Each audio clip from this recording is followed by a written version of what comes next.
so I will make sure that. Okay. we get- Okay. You're live? Yeah, Okay. and We're this live. is what I've had to go with Okay. to do it here. Sorry. The February 26th, 2026 meeting of the San Diego Community College District Board of Trustees is hereby called to order. Good afternoon, everyone. Welcome. This meeting is being conducted in a hybrid format with board members and meeting presenters participating in person. Others are participating remotely via Zoom. We also welcome any members of our district community and the members of the public who are viewing the meeting live via YouTube. The board is open to receiving public comments. If anyone is interested in doing so, this is our procedure. To address the board, please fill out a comment card available on the side of the room or from the board recording secretary. If anyone participating remotely would like to make public comment, please email boardoffice@sdccd.edu for further direction. In December 2023, our board adopted a district-wide land acknowledgement to publicly recognize that the land we occupied is the unceded territory and ancestral homeland of the Kumeyaay people.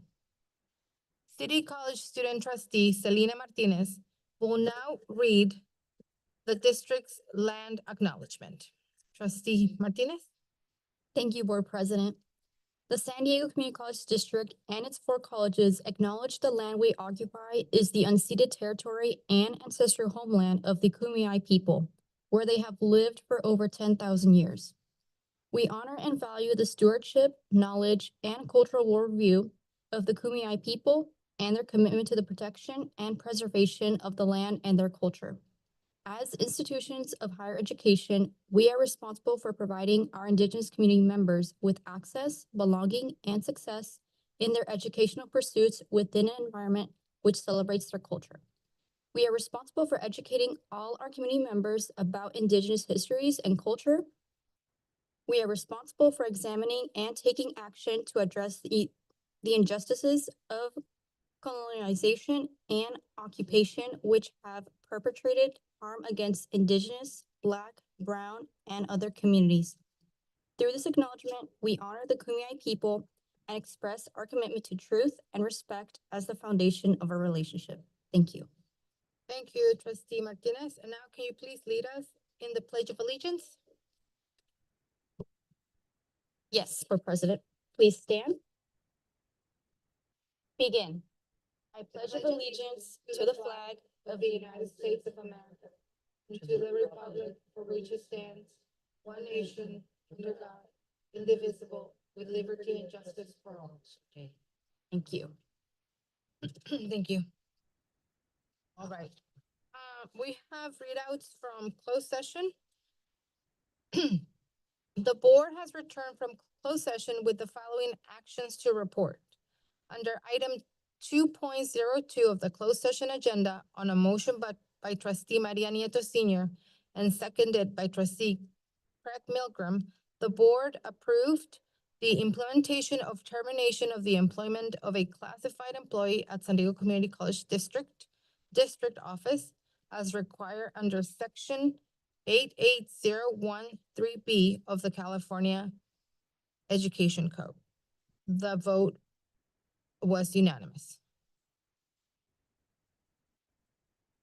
So now we're gonna go to the approval of the minutes. Did everyone get a chance to review the minutes? And are there any additions, changes, corrections?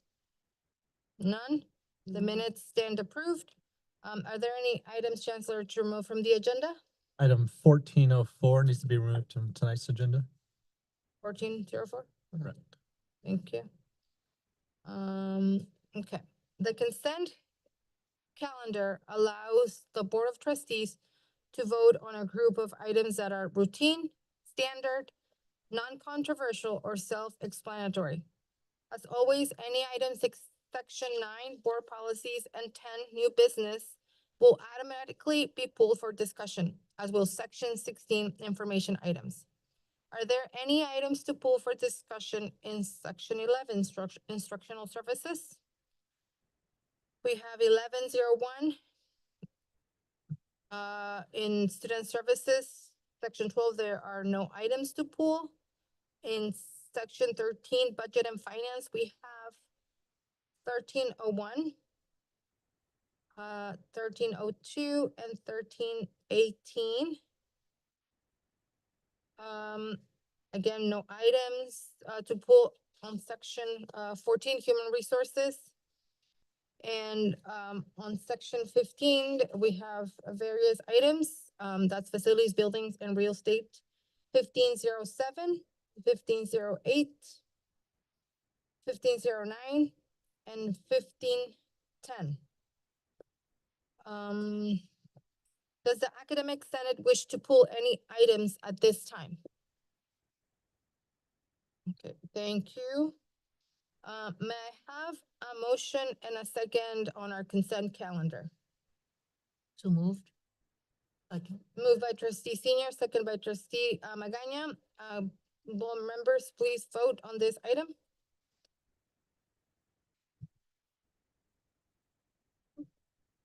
Okay, the item passes unanimously. The board is open to receiving public comments. This is the public comment period of our board agenda. If anyone participating remotely would like to make public comment, please email boardoffice@sdccd.edu for further direction. Remarks are limited to 4 minutes or 32 minutes for a group speaking on the same subject, which will be monitored by the board secretary. Unless it's an emergency, no action will be taken at this board meeting, but your concerns will be referred to the chancellor and you will be notified of the chancellor's findings and recommendations. Before we go into public comments, we're gonna call the academic senates first. From City College, we have Mona Alceremi Spiritu. Welcome.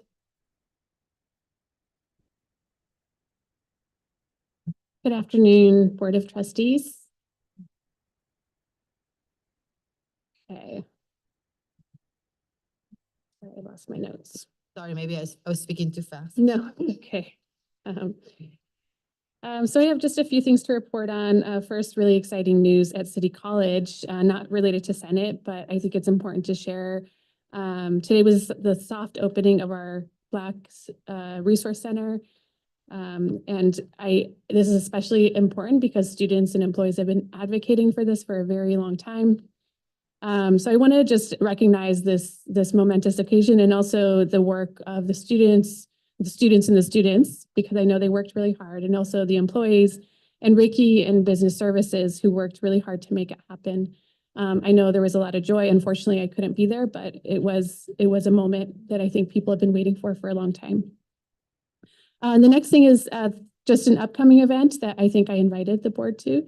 The If Todd Night on Tuesday is a night where we invite the community, our students, our employees, anyone who's interested in coming to break fast with people who are fasting and to learn about what fasting is, what Ramadan is, and some of the challenges and joys that our Muslim students are experiencing right now.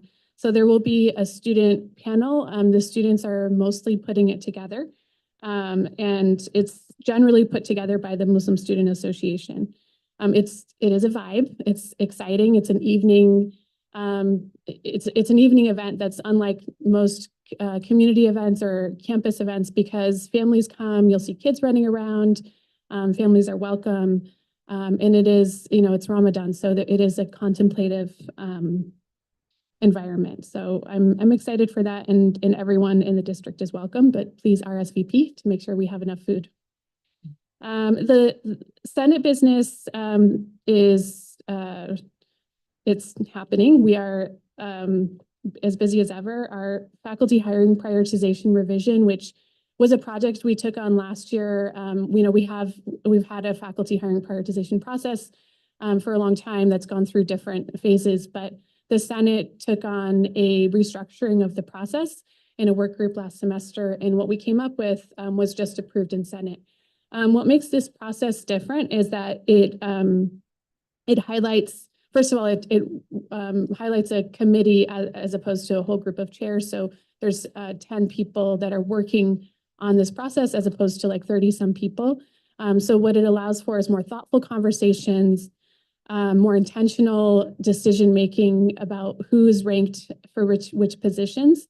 It also allows us to train every single person on that committee to know a few things. One is what our institutional priorities and how that should play a role in ranking faculty positions. The next is the state legislation. So legislation changes the way our faculty needs should be considered. And then the last and maybe most important is anti-bias and anti-racist training. So we want to make sure everybody who's going into the ranking process is understanding the bias that they come into that process with. So we will be kicking off that process in the next few weeks, and we'll hopefully have a successful outcome.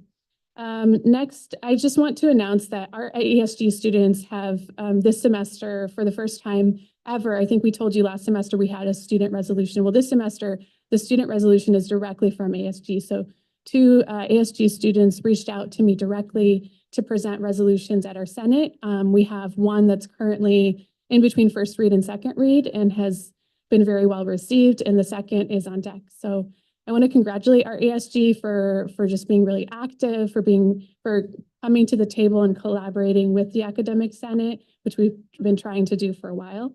And I'm really excited to see what we can accomplish together, because the students are why we are here. And what we've been trying to do is, for the last year, to really help them understand why their voice is so important in Senate and why we need to highlight the work that they want to do and merge that with the work that we're trying to do. That's all I have for today. Thank you. And now we move to Mesa College. Mary Wynn. Welcome to our board meeting today. Hi, thank you. Good afternoon. Good afternoon. I want to start with highlighting a few of the wonderful things going on at Mesa. Right now, we have an exhibit at the Art Gallery called Politics of Portrayal, 3 Generations of Chicana Portraiture in Los Angeles, in conversation with San Diego artists. And this exhibit runs through March 5th. This intergenerational exhibition of Chicana portraiture brings together artists from Los Angeles and San Diego to explore identity, memory, activism, and healing through the human figure. This Saturday from 4 to 7, there will be a reception for the artists with a panel discussion starting at 4:30. And on March 4th, almost the last day, there will be a guided tour between 11 a.m. and 1 p.m. given by the gallery director, Alessandra Moctezuma. And I imagine that'll be a good tour. My Spanish class took a tour and with her, and she did the tour in Spanish, and it was excellent. So highly recommend, 10 out of 10. Another thing that I want to highlight is that our own President Hands was recently interviewed on KPBS about her work on social justice efforts to bring the BSI designation to Mesa. In her interview, President Hands expressed Mesa's commitment to creating inclusive learning environments where every student can thrive.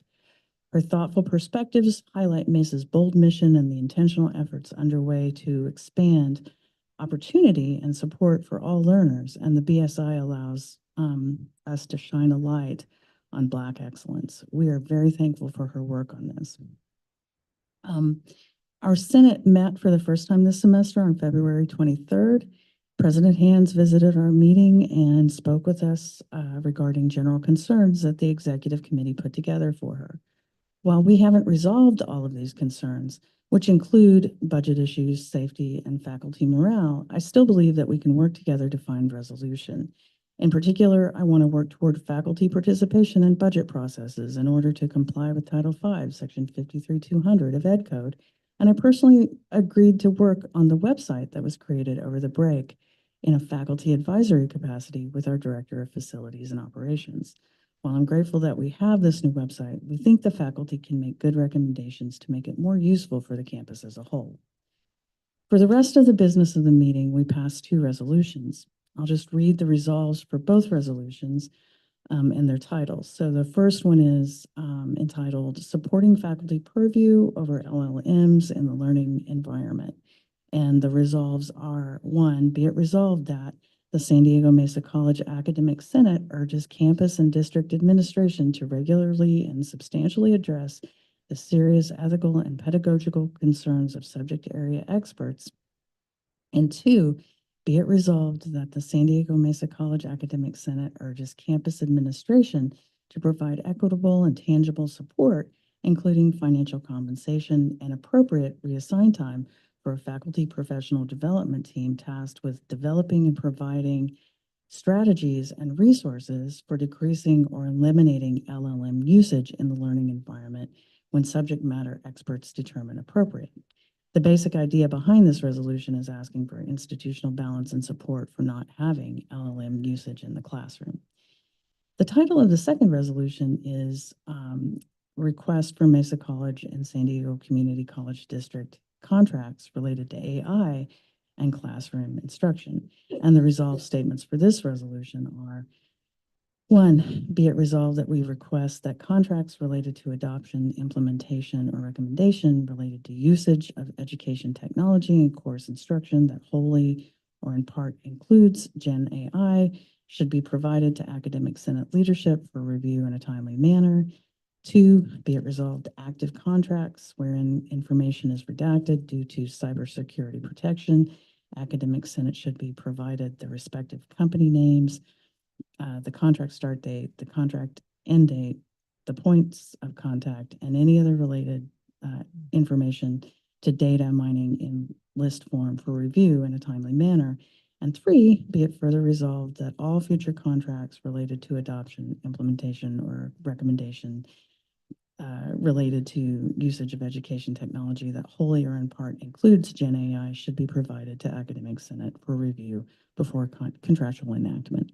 And the basic idea behind this is a request for transparency regarding AI in classroom instruction. Thanks. Thank you.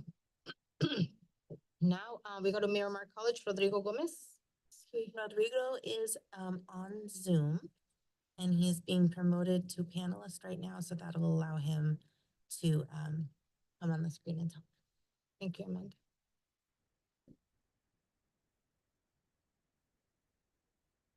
Hello, am I audible? Yes, we can hear you.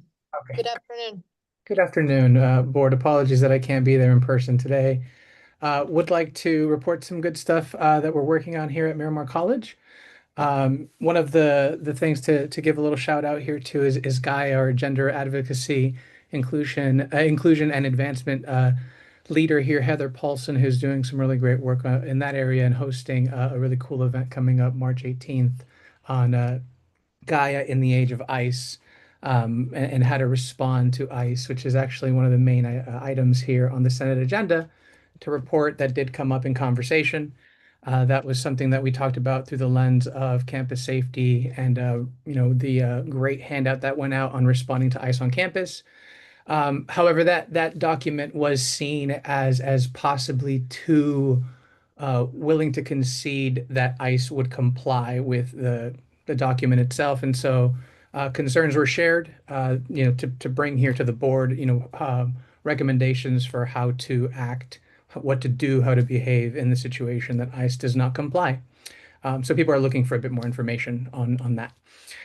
The other item actually relates to my colleagues' just previous item. So it's on AI. We passed one resolution, and it was a resolution to accept the ASCCC's definition for AI literacy at Miramar College and to recommend usage of that definition. However, there were some small adjustments. So I'd actually like to read the resolution itself so that it's also noted that it very much does support those who are in favor of AI and those who are opposed to it. The resolution, I'm just going to go in order because I don't actually know the order to go in here. So, whereas Miramar College is committed to academic excellence, equity, and the well-being of students, and recognizes that faculty bear a central responsibility in preparing students to navigate an increasingly complex technological environment. Whereas the Academic Senate for California Community Colleges, ASCCC, in Resolution 102.04 of the Fall 25 Fall Plenary wrote a resolution support for AI literacy integration and defined AI literacy as the possessing basic competencies to understand the functions of AI, evaluating and applying strategic uses of AI in different real-world scenarios, as well as assessing the ethical and social concerns when utilizing AI. Whereas through local review and discussion, Miramar College Senate has developed a clarified, campus contextualized articulation of this definition derived from the ASCCC language to emphasize critical understanding, ethical awareness, and assessment of social impacts. We have defined the following. AI literacy is possessing basic competencies to understand the functions of AI, evaluate and apply strategic uses of AI in different real-world scenarios, and assess the ethical and social concerns when utilizing AI, placing clear emphasis on critical understanding, ethical awareness, and assessment of social concerns. Whereas adopting the statewide definition provides essential shared language and a foundation for campus conversations about artificial intelligence, ensuring clarity and coherence as Miramar develops local guidance, safeguards student well-being, and upholds academic integrity.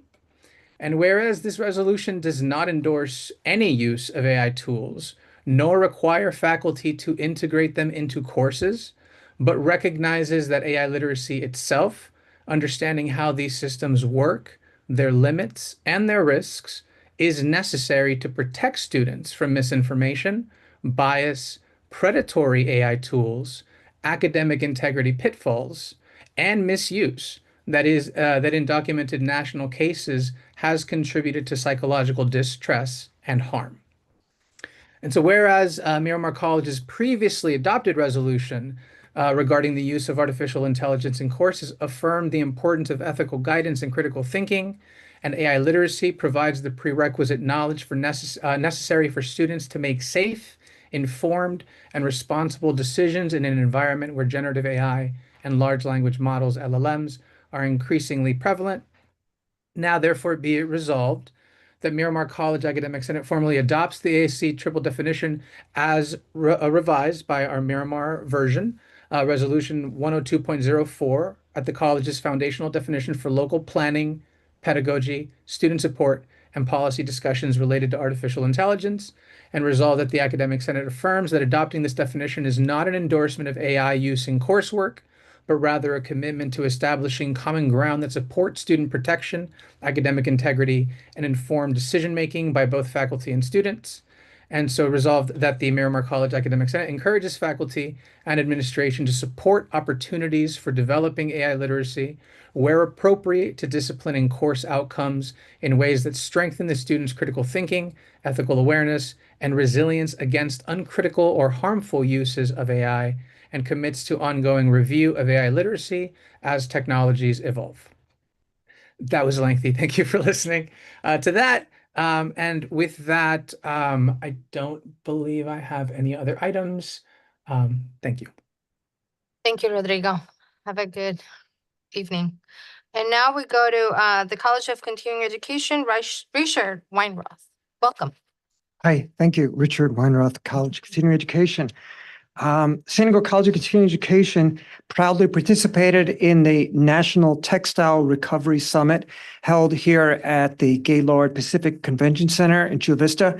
It's really wonderful. This is about using materials that would otherwise just go into landfill. The students showcased their innovative clothing textile projects to attendees from across the country, and our college received certificate of recognition, being voted best design by the conference participants.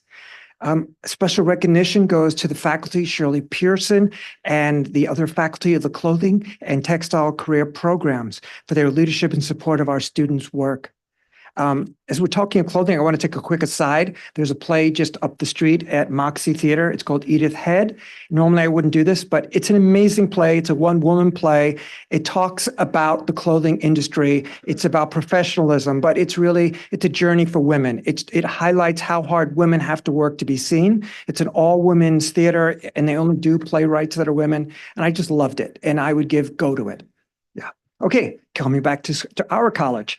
At our college, talking about theater, we have an amazing theater that is growing right now. And yesterday I got to be part of the tour. I got to walk around and see the construction of the amazing new space. This space is going to just be elevating our college, but also the whole community is going to have a wonderful destination because as Dr. King has created this dream, it has an opening that opens up. Instead of we have to find it, it's really amazing. So it's an amazing space. It was funded through the HH bond as well as the initial money that came from the investment of $35 million through Tony Atkins, Senator Pro Tem. So we gratefully acknowledge the HH money that is allowing us to do this work.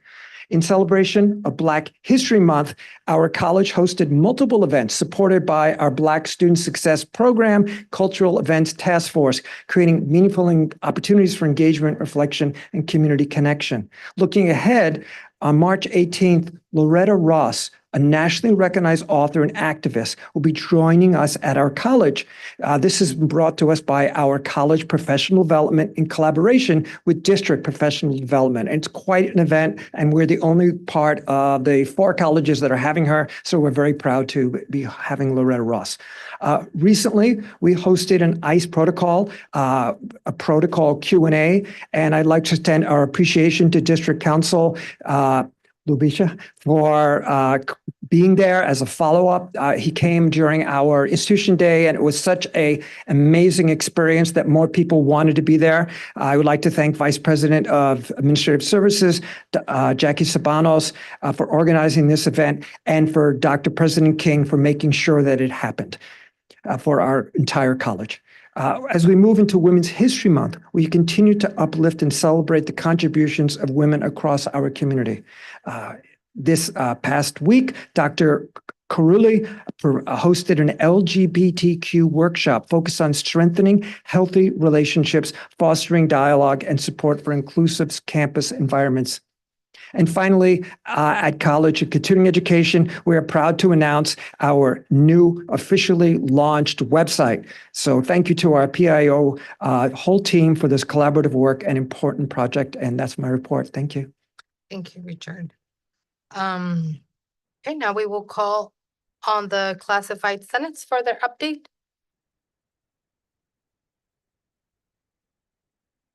No, There's no. not here. Okay. Now, let's go to anyone, hear the comments from anyone who has filled out a card. Yes, our first card is Monica Romero. Welcome, Monica. Hi, Hello. good afternoon. Good afternoon, Board of Trustees and Chancellor. Thank you so much for the opportunity to allow the San Diego Management Association to provide a brief update today. We really appreciate the board's continued engagement and commitment to supporting strong leadership across SDCCD. As a follow-up to the last SDMA update that we brought to the board in December 18th, we were pleased to meet with Chancellor Smith on February 2nd. We appreciated the open dialogue and the Chancellor's willingness and to listen thoughtfully to the concerns raised by the board of the Management Association on behalf of our members. During that meeting, we acknowledged the Chancellor's previously developed management salary plan, which we believe provides a strong and thoughtful foundation for addressing long-standing compensation issues for managers. We also discussed several related topics, including employee morale, organizational culture, and the importance of consistent and transparent processes that allow managers to do their work confidently and effectively. We were encouraged by the tone of the conversation and the Chancellor's engagement with these issues. As a follow-up to that meeting, SDMA sent a written request respectfully asking a decision regarding additional compensation for our unit beyond the RAF by Friday, February 27th, so that we can responsibly communicate the next steps to our membership. For context, SDMA managers have received salary increases totaling slightly over 3% in the last 3 years, despite significant compensation actions provided to other employee groups during the same period that went beyond the resource allocation formula. Specifically, beyond the RAFT, SDCCD has provided a living wage increase to Office Technical Unit, salary increases to executive management, and the $4.3 million added to the faculty salary schedule. These actions underscore ongoing compensation disparities experienced by SDMA members and continue to impact morale and perception of value among members. Our membership remains deeply committed to the mission of SDCCD and to serving our students, campus, and community.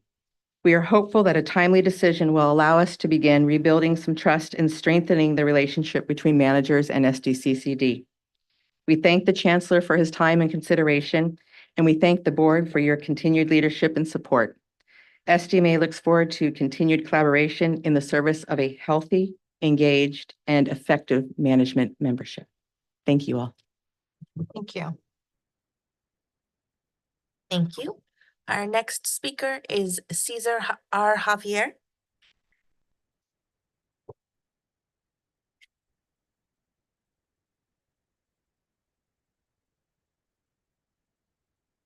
Good afternoon. Good afternoon. May I clarify something? Would my wife be the first speaker, please? Oh, sure. Thank you. Thank you. Yeah, so enough.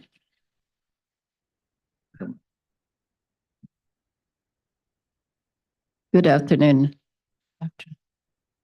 We, Cesar and myself, Purita Javier, both seniors and existing medical condition and victim of ceramics home business emitting toxicity, poisoning the air with bria, and at a neighborhood dedicated as residential zone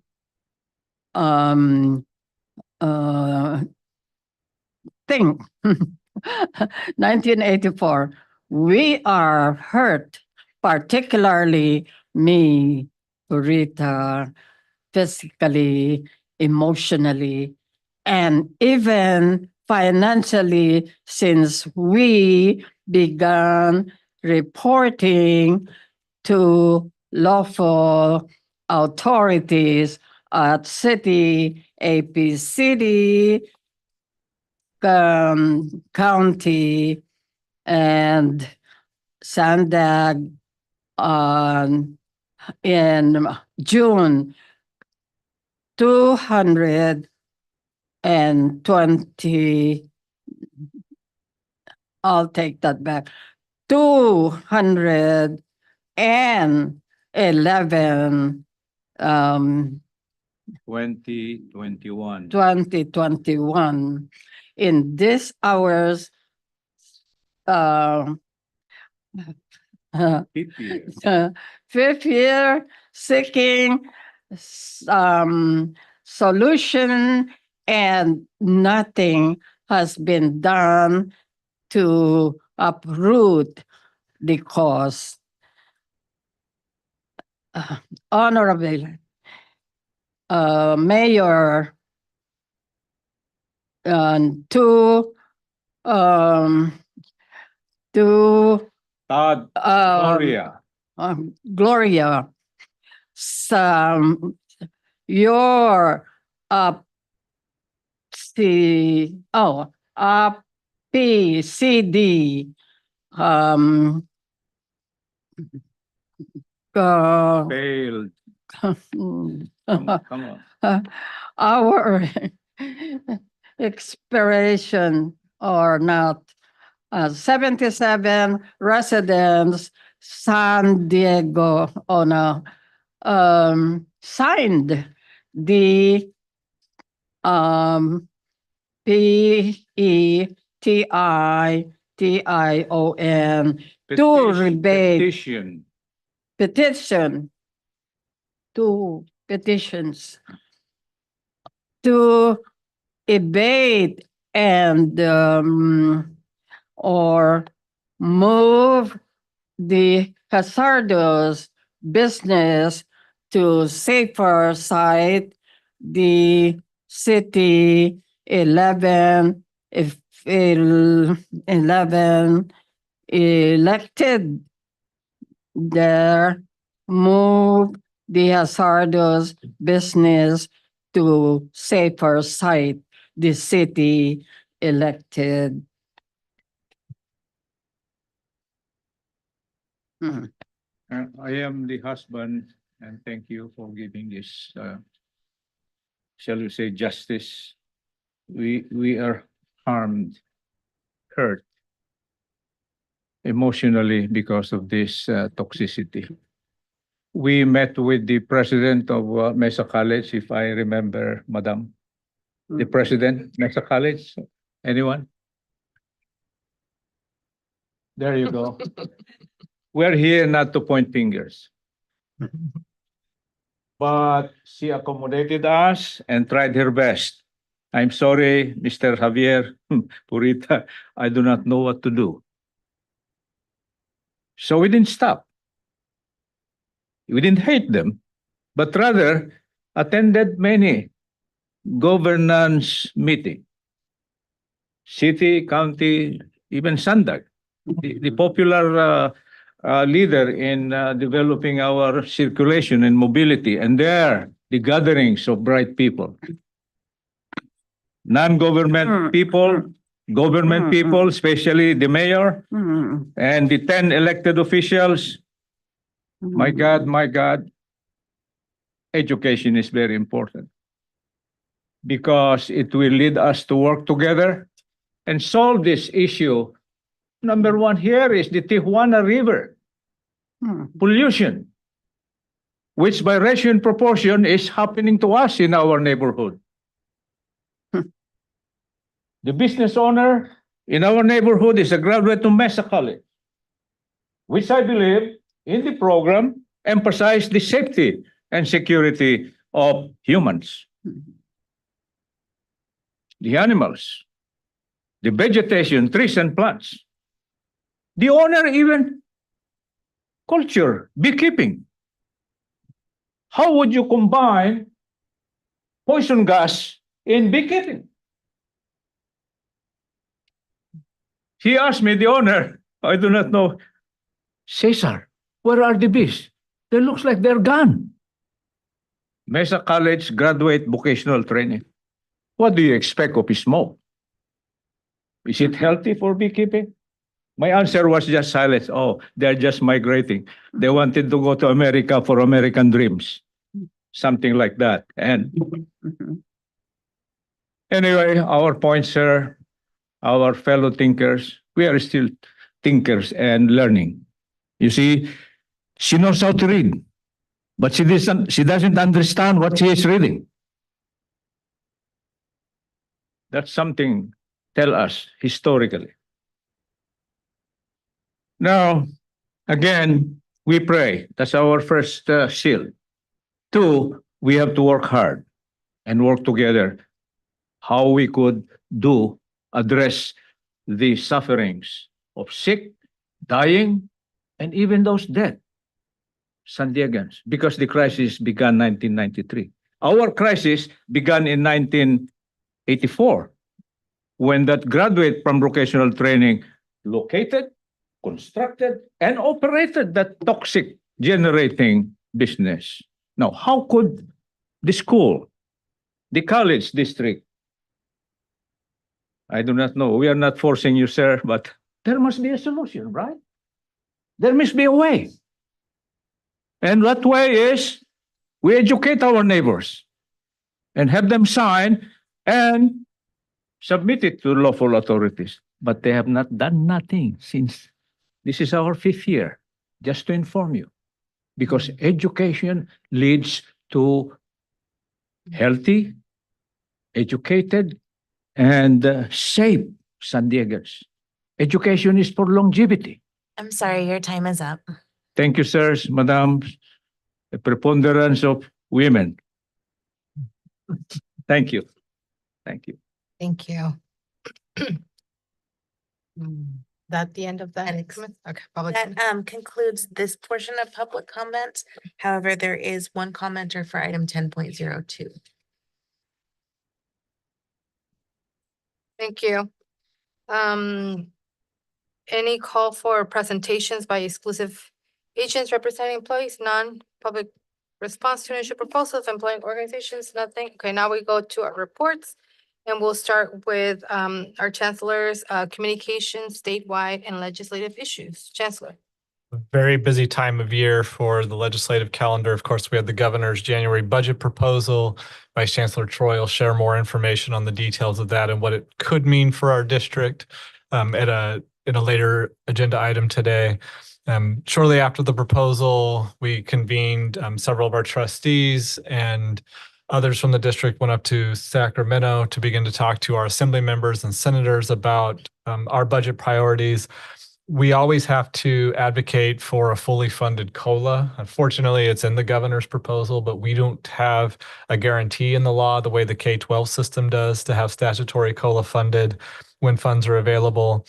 There's also a little bit of money for growth, but it is insufficient to the level of increased demand that many districts around the state, including ours, have seen, and it creates real challenges. We got some very good advice from Senator John Laird, who chairs the full budget committee now, but is a former trustee in our system, to go in and talk to people about the impact of what we're advocating for and not just the technical details. And so he did that advice. Jack Beresford, Ashanti, Lori, and I had follow-up meetings with several of our elected officials and explained to them when we don't get funding for growth, that means students that are on wait lists for classes never get served in that semester. And often, because it's first come, first served, those who have the greatest amount of resources, who have navigated the system or have support, get in first, and who I would argue are our primary community members that we are here to serve, get left out. And so in telling that story, I think we got very positive responses to understanding why this is critical. We talked about the Student Equity and Achievement Program, which has not received funding increase since 2023. Our Strong Workforce Program, which also has not had increases in funding. And in fact, we had $60 million redirected towards nursing growth. And in our region, that's impactful because we are fully expending our funds on a variety of career technical education programs, and we will not be able to continue those. We also talked about the Prop 98 split and the fact that in the late 1980s, when Prop 98 was passed, the division of resources between the K-12 system and community colleges was based on enrollment. At that time, 10.93% of students in our K-14 system were in community colleges. And to this day, that is the target for our split. But today, over 15% of the enrollment is in community colleges, and the funding hasn't changed. So we've initiated that conversation, and it was impactful because the Assembly Budget Subcommittee that met shortly after we were there, and the chair, who is a local member of our delegation, Assembly Member David Alvarez, was asking these questions of the Legislative Analyst's Office. And so it's good to have leadership in Sacramento that is looking at policy and the way things have been done and questioning if that's the way they should be done into the future. Moving on to our trip to Washington, D.C., which I'll share publicly with the district. Back in the fall, I was questioning if I thought it was in our best interest to go to D.C. Nationally, the shift in the last year has been to a safer middle. If you go to a community college conference, you would think that all we do is workforce education for all, because that's all that we're talking about.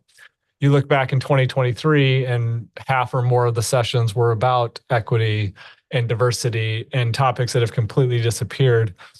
As I contemplated, I realized that if we don't go, who will be talking about those things right now? Probably no one. And if we fracture as community colleges at the national level now, we just lose the power of our voice and the communities we represent. And so I decided that we need to be there now, maybe this year more than ever. The first issue that we talked about with each of our members of the House of Representatives was the Protecting Sensitive Locations Act. There is a Senate bill and a House resolution out there that would codify into law what was rescinded by directive at the beginning of last year, which is barring immigration enforcement with very limited exceptions at schools, hospitals, religious facilities, and other sensitive locations. This is part of the negotiation to fund the Department of Homeland Security that's going on right now. And so our primary message was, please do not give that away in this negotiation. As much as the other things that are being negotiated are important, the level of terror and fear it creates just at the threat, has kept people from coming to school, has kept people from going to the hospital, has kept people from going to places of worship. And that needs to be one of the foundational elements of any agreement on funding Homeland Security. We received a range of responses to that. One was, realistically, I'm not sure how much power we wield in the negotiation. Don't get your hopes up. 2, we will fight and we will not give in unless that is part of the agreement. So hopefully it's the latter more than the former. Of course, we talked about protecting the Pell Grant, which has been under threat, and the very confusing situation around minority serving institution funding. Confusing because we got letters at the end of August canceling 3 of our grants in the HSI and Annapisi programs as being discriminatory, according to the Department of Education, Department of Justice. And then Congress passed and the president signed appropriation bills that increase funding for MSI grant programs. So difficult to make sense of. We had a meeting with some officials at the Department of Education who gave us some very blunt feedback, which I would summarize as apply for all of the grants and see what happens. Because if you don't, there will be no data to show that the department was not issuing the funds approved by Congress. Or the other thing we're interested to see is, will California schools get any of those should they apply? Because we have seen this administration target governors and state legislatures that he has some disagreements with. So we will continue to put the effort in to bring the funds to support our students, but it's difficult to make sense of what the landscape is there exactly. We also talked about congressionally directed spending. Our district, with the funding bills that were signed in January, will receive a little over $1.5 million, about $1.03 million from Congressman Scott Peters for a cyber lab at City College, and $500,000 from Congressman Juan Vargas for utilities infrastructure at the College of Continuing Education. We shared ideas for congressionally directed spending for the upcoming year, received very enthusiastic responses from all 3 of our members of Congress, including Congresswoman Sarah Jacobs. And so we're waiting for the opportunity for those applications to be submitted, the specific rules around them. But I feel very confident that we will have 2, if not 3, proposals that end up getting put forward by our members of the House, and then we'll see if they get funded. It appears that our state senators, Senator Schiff and Senator Padilla, have already put back the requests that they submitted last year that didn't make it into the final bill. And this would bring over $2 million to fund mental health services, including the ability to hire mental health professionals that would accompany our law enforcement anytime they go out to engage with members of our community, to be able to determine, is there a threat to safety that requires a law enforcement response, or is this an individual who needs services to support them from mental health professionals? We continue to work on being able to bring that model. Finally, had a chance to go to the Community College Baccalaureate Association meeting in Long Beach earlier this month. Key topics of conversation were the UC Davis Wheelhouse Institute released a study of the California Community College Baccalaureate programs. I think unsurprising to those of us that have been doing this work, they show great positive outcomes. They show that 50% roughly of the students who completed a California baccalaureate degree, a community college baccalaureate degree, reported they would not have been able to complete a baccalaureate degree without that program, which bolsters the idea that we are expanding the opportunity to earn the degree, not competing for a limited number of students. 9 out of 10 of the graduates surveyed said that the fact that the degrees were affordable was a primary factor, and they very much felt it was worth the cost and are experiencing up to 50% higher wages on average after completing the program. Perhaps most importantly to me, though, as I read the report, it also highlights that as we build new programs, we have to be conscious of how the history of education has worked, who's been excluded, who's benefited, and who hasn't, so that we don't repeat outcomes unintentionally from the past. And we do see some racial disparities in the initial pilot of the California Community College Baccalaureate program. So as we work on expansion, we need to be thinking very specifically about the design and ensuring we just don't replicate systems that don't produce the outcomes that we are looking for. That is the end of my report. Thank you, Chancellor. Now we go to the report of the trustees, starting with Student Trustee Martinez. Thank you, Board President. For San Diego City College, the Associate Student Government hosted its Valentine's Day Club Rush on February 12th, 2026. On February 25th, 2026, San Diego City College hosted the President's Forum with Dr. Ricky Shabazz and City College student trustee Selena Martinez. For San Diego Mesa College, they held its spring 2026 convocation on January 29, 2026. The event was a success, highlighting appreciation for Mesa College faculty and staff and strengthening the college's sense of community and collaboration. For San Diego Miramar College, the Associate Student Government hosted its Welcome Back Resources Fair on February 3rd to the 4th, 2026. For San Diego College of Continuing Education, SDCCE, they celebrated Black History Month, highlighting resilience, legacy, and Black leaders. Student trustee Yair Melendez, in collaboration with the Basic Needs Coordinator, worked to establish a partnership with One Seed organization to collect food for SDCCE students. This concludes my report. Thank you. Thank you. Trustee Senior? Yes, we had a wonderful Martin Luther Day Martin Luther King's parade. And we had a couple of really good floats, especially the one from continuing education was really impressive. And the other thing is I also went to Sacramento, and I really enjoy that experience because I think we're envied for what we do here. And our students were wonderful when they spoke to the legislators. And so we were really proud of them. That's the end of my report. Thank you, Maria. Trustee Jameson? Yeah. Hi, everyone. Happy Black History Month.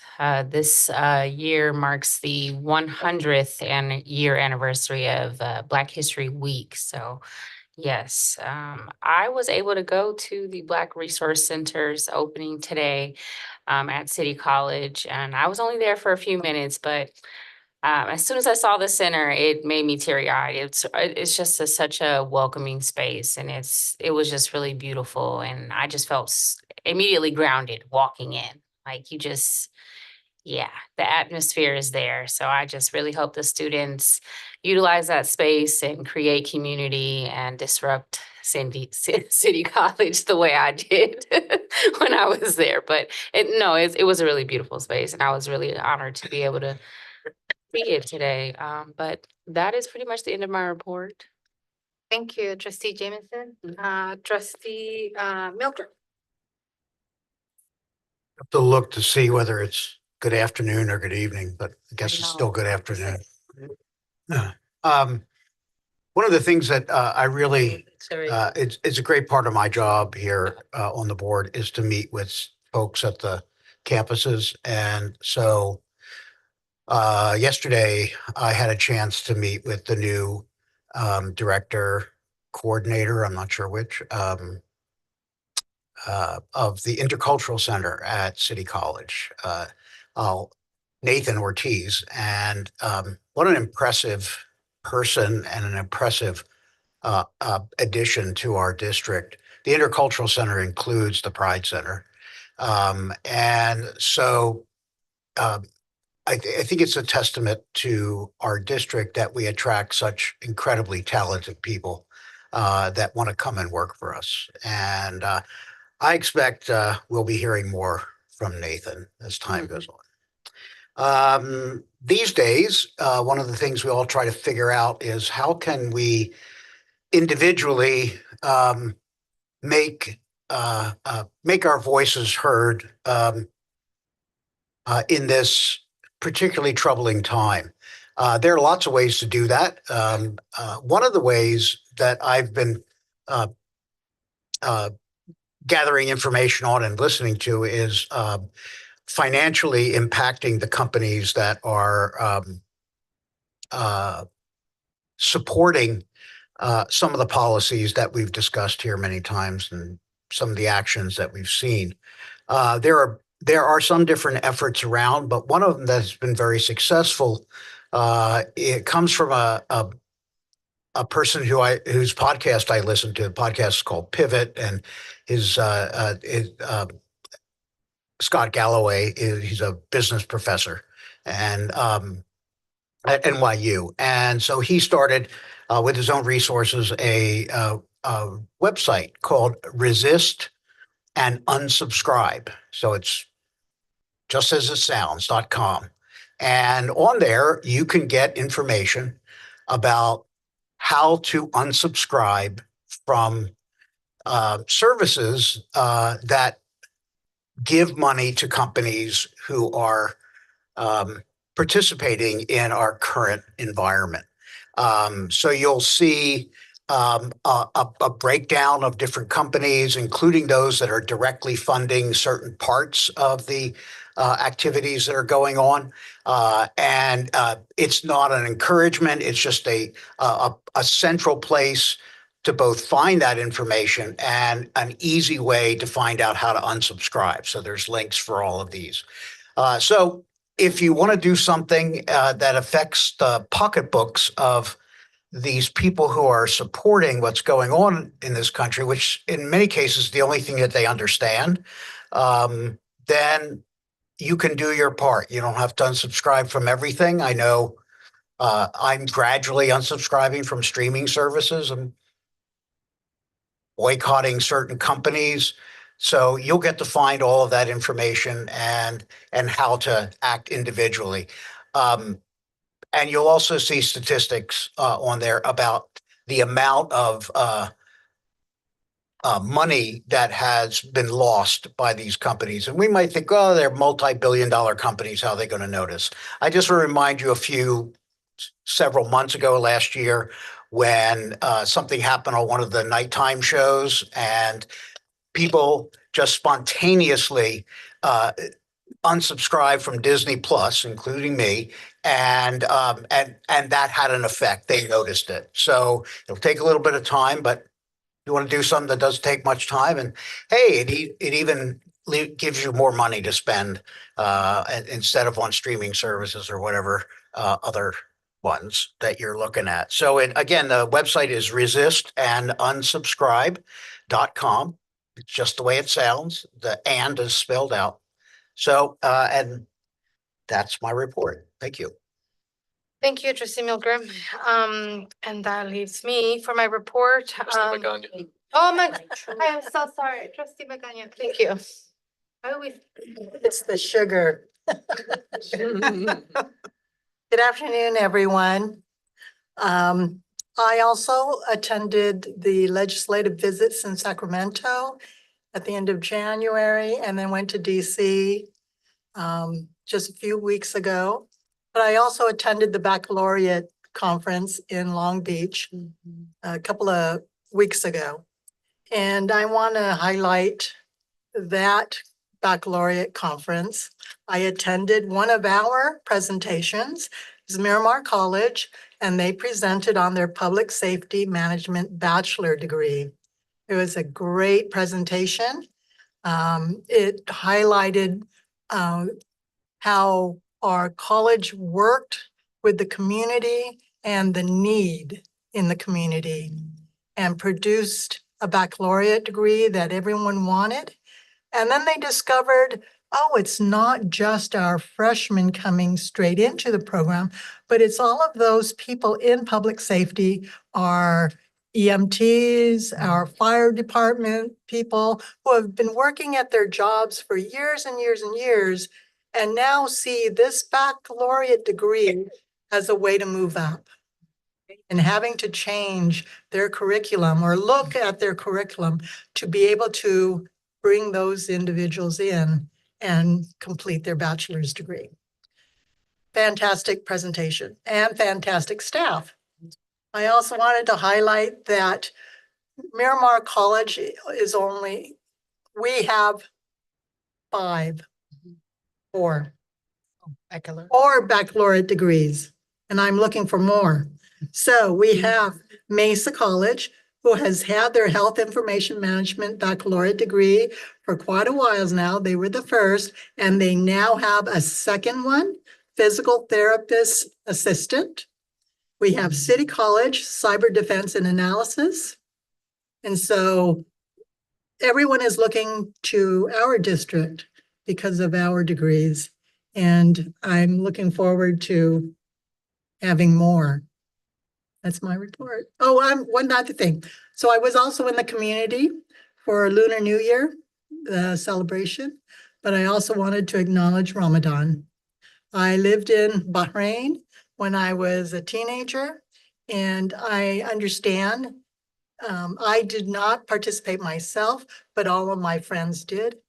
And I understand the commitment that it takes when they follow their faith. Thank you. Okay, now my turn. Good evening, everyone. Happy Black History Month, like Trustee Jamison said. And I also attended the conferences in Sacramento and DC. Thank you to everybody, who put a lot of time and energy for the students and supporting the students and, us and everyone who attended. But I also want to highlight that at the CCLC conference in Sacramento, Trustee Jamison was awarded the African American California Community College Trustees and Administrators Trustee of the Year. So we got to be with her and celebrate her, and it was very special. Other staff members, not staff members, leadership, people in leadership were recognized. Continuing ed, yes, was that? What did I say? Dean Walker? Faculty member. Faculty member Walker, sorry, Kenny Walker, and yeah, but there was also a surprise that I missed. I left. Who was it? Ricky Shabazz. Yeah. So, yeah, I thought I had left when everybody had gotten their awards, but yeah, later on, Jorge sent us. Oh no, he didn't send us. I think you informed me that had happened, so I missed it. Sorry, Ricky.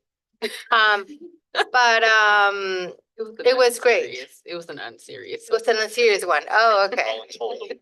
Voluntold award, yeah.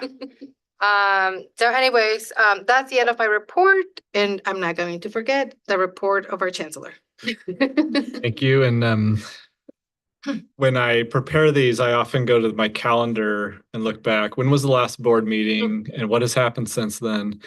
And so we're going to need about 2 hours as I chronicle everything.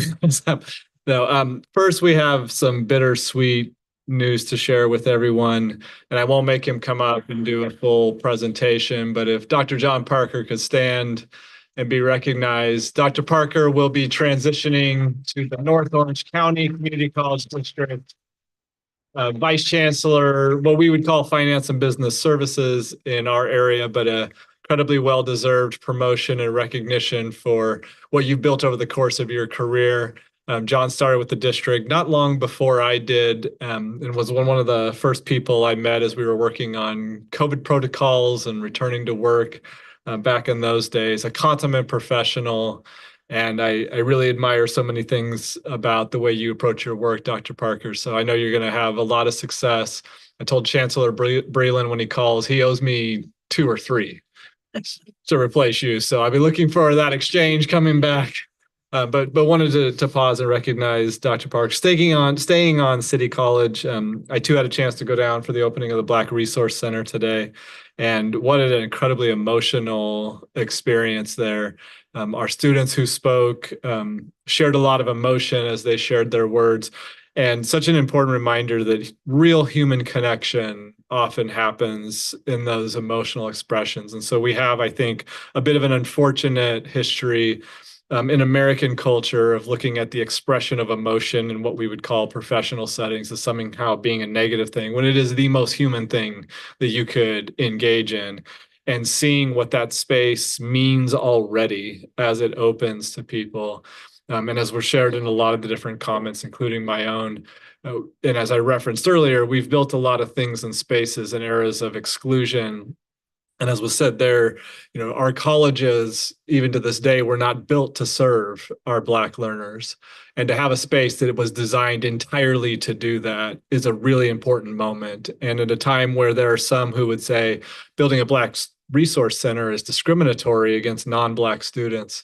It's more important than ever that we do this and explain to people that this is inclusion in action, and recognizing the exclusion and taking action to correct it is not a form of discrimination. So I appreciate the work that went into that, the advocacy. And as I said there, President Shabazz doesn't just talk a good game. He puts it into action and does the work, and makes my job incredibly easy by just bringing and saying, how are we going to do this? How are we going to fund this? And so I look forward to what's next, because that is a milestone on a journey, not an endpoint. Shifting over to Mesa College, it's been a very incredible start to the year. First, Mesa earned the recognition of the hard work that's happened over the last year for its full accreditation. A lot of hard work by a lot of people. Our faculty really stepped up to embrace the corrective guidance that came forward in the accreditation process, implement those changes, led by our deans, our vice president of instruction, our president. So an incredible recognition of a lot of hard work. I know there's going to be an event coming up shortly for everybody to get together and take a moment to celebrate. And so I say thank you, Dr. Hands, for creating the space for people to come together and recognize the work they put into it, the tremendous outcome, and was shared by Trustee Magana. We got a great letter 2 weeks ago, almost 2 weeks ago now, Tuesday, week before last, that the Board of Governors President, Hildy Aguinaldo, had approved the Mesa Baccalaureate program for physical therapy assistant. It took way too long and way too much proof to demonstrate that, yeah, what we said we were doing is what we were doing, and we were right all along. So I hope that coming out of that is not just the physical therapy assistant program and the graduates of that, but also proof to the Board of Governors, to the CSU system, to the governor, to the legislature. The community colleges are doing the work that the legislation asked us to, and we don't need 3 years of fighting about who gets to be in what lane in order to prove it. Shifting over, or one last thing that we haven't mentioned yet. Late in January, I believe it was, we had the Rosa Parks event at Mesa College, which was absolutely beautiful. MTS did an incredible design on a bus and a commemorative bus card that they shared with us. We had Supervisor Monica Montgomery Stepp there to share words with us. Dr. Hands, as always, was eloquent and so inspiring with her words. But just an incredible event celebrating a legacy that is really important for us to think about now in the work before us. There are models for how to show up now if we look to those who have been here in the past. Moving over to Miramar, I had a chance to come out and do my spring forum, the first, be out at the rest of the colleges. Want to thank the athletics department and what, by my rough head count, 50 or so student athletes, higher than that, more than that, 60, 70. There were a lot, not all 200, but as close as they could get. But it was tremendous to have the students in the room, the energy, the questions, the advocacy. I don't get nearly enough of that kind of engagement being stuck down here in Mission Valley. So that just fills my cup and reaffirms my commitment to the work. So I want to thank all of the students for coming out, all the organization that went into that.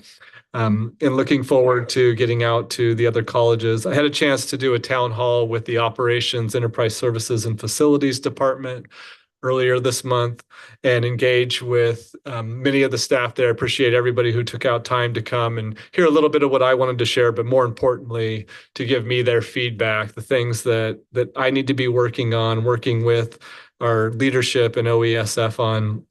And so back in the spring, or back in January, I believe I told the board, after all of the external focus in the fall, there was going to be a recommitment to internal engagement. And these are the kinds of things that I was referring to and saying that.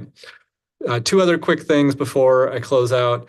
The California Learning Lab had a convening a couple of weeks ago here in San Diego, and part of it was celebrating the AI Challenge grant between UC San Diego State, and our district. And it was a great moment of UCSD inviting us in to participate as collaborators and colleagues and giving us access, and more importantly, our students and faculty access to some really high-powered computing networks that we wouldn't otherwise be able to provide.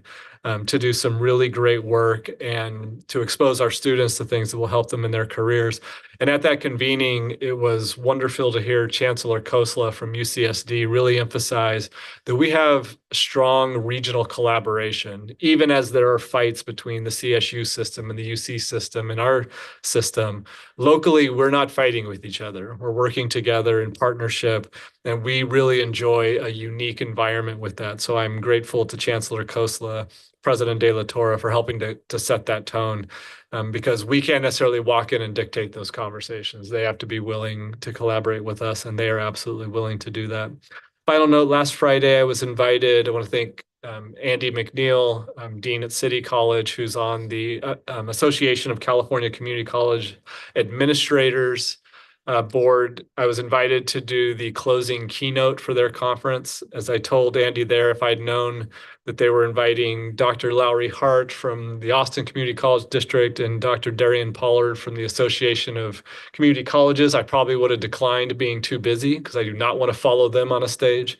But it was a really incredible space to be in. And I literally decided what I was going to say as I was driving to Long Beach. And it was a powerful moment in the room. I can't tell you. I see a couple of people that were there nodding their heads. So ask Marciano, who came up and said, you're going to have a bunch of people around the state recruiting to be here. And like, yes, always be recruiting. But just a moment of inspiration, I think, for all of us. And so being asked to do that and not sure how I wanted to show up and then having to figure that out had benefits for me that go well beyond just what was said or shared in that room. So thank you, Andy, for making that happen. That's the end of my update. All right. Oh, I apologize. I have one other thing I forgot to do. That's your cue, Wes, to come up. We have hit an important milestone again in expanding diversity, equity, inclusion opportunities for students to create learning communities that has been a long time coming. And so without revealing what that is, and as Wes makes his final step, last thing I'll say is when I go to the the Community College Baccalaureate Association conference, it's a nationwide conference. Most people don't know me. And so when they read my badge and they go, San Diego, you work with Shelley Hess. And the board has heard recently from Shelley Hess, our phenomenal dean, who is an absolute leader in the development of baccalaureate programs. And I love going to conferences where I work with Shelley Hess. All right, Wes. Thank you, Chancellor Smith. And I was getting worried that maybe you forgot. It was the first bullet and I decided to do other things. I did think about kind of, but didn't. So thank you. Well, this will be coming back to you all as a board item at some point, but very, very excited and pleased to announce that we at Miramar have been identified as a new Puente program. I'm also proud to say that this was a true effort of the entire campus. When we were considering, it's been a work of about 1.5 years of exploring whether or not it was even possible for us to do this. These programs are not cheap to run. And we had heard that funding from the state was exhausted and that there wouldn't be any funding. So I invited the campus into a exercise in exploring how would we pay for this. In other words, e.g., what would we give up if we can't identify funding for this? I'm very pleased to say that the state does have funding. And so we went through that exercise, which I think has a byproduct of being very healthy for folks to see what kinds of challenges there are sometimes in this kind of decision. But it's not it will cost us in kind and some other things. But I'm just really, really excited. We are no longer the only college in this district and one of 2 in the SEDICA that don't have Puente. We now have it. So I'm looking forward to your support. I'm sure we'll have it. So, but wanted to share this with the entire district. And thank you, Chancellor Smith, for allowing me to do that. Congrats. Great.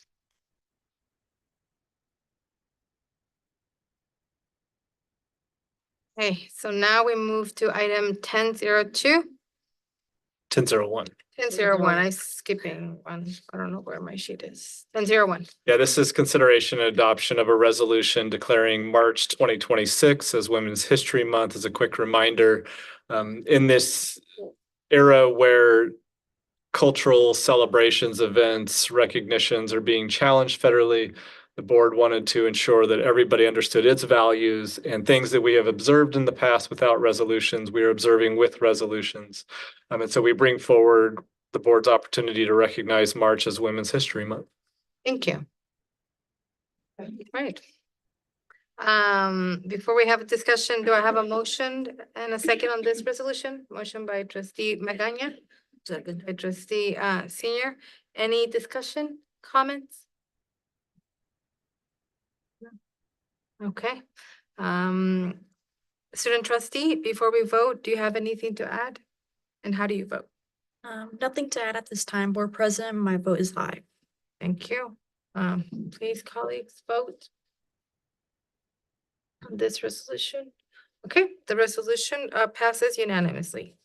Thank you. And now we have item 1002, Chancellor.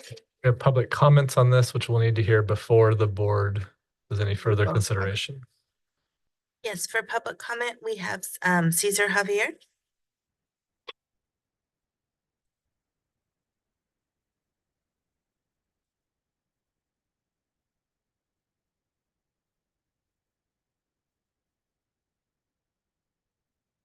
Thank you. It's a challenge. I did not sign for 202, but I heard my name. I try to put ratio and proportion as far as public service in the local governance like city, county, government organization. And we observe, Sir Chancellor and members of this council, that looks like they are not educated. They know the right thing to do, but they're not doing it. We have a councilor at our district, just like our organizational hierarchy. He knows the answer, but he tries to keep it. Lesson learned. Our loyalty and work should be dedicated to protect, implement the governance as summarized in the preamble of our United States Constitution. Working together to ensure justice for all, ensure domestic tranquility, defense, safety, public welfare. And we are keen observer, perhaps because we will be dying soon. And what we reveal to you is like a will and testament. It's not working, sir. In our political, social, economic landscape, look at the City Heights area. You will see the white helicopter almost every day. What does it mean? I think something is wrong. Right? She doesn't even understand what I'm saying now. So we need education in all aspects, particularly what is really the configuration, demography, not only the physical, so that we could, like a ship, come up a baccalaureate or undergraduate kind of education that may not be repetitive to higher hierarchy of education or graduate studies. And it's good. Public safety is one. Health, PT, the basic. How to make a living. Not just how to live, which is no longer taught in the school. We beg that we have to look back and see what's going on. What about our tribal nation population in the region? How do we cater such kind of education? They must be the best educator. Why? Because they survive with less. Take note, they were only given water just a few months ago by the county water authority. How come? There must be a curriculum to teach our leaders. Night classes, hidden classes, if only to improve public service.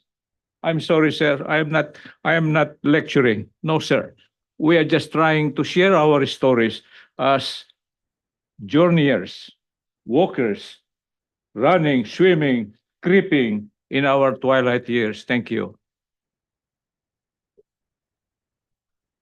Item 202 is consideration and adoption of a resolution to support Senate Bill 960 from Senator Cabaldon, which addresses duplication in the baccalaureate degree program.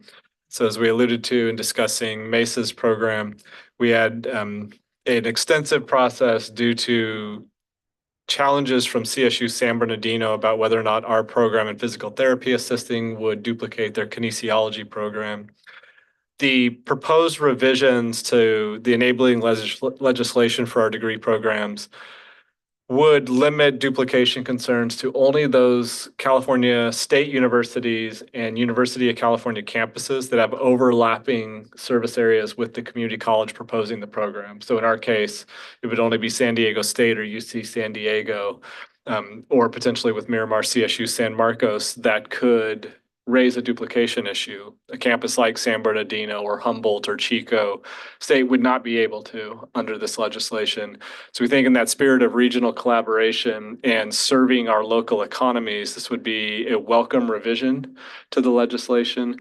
Given the governor's prior vetoing of the nursing baccalaureate degrees, I don't know how likely it is that the governor would sign it, but we want to make sure the legislature knows and the candidates to become our next governor understand how important this is. So we'd ask for the board's support, a resolution of support for Senate Bill 960.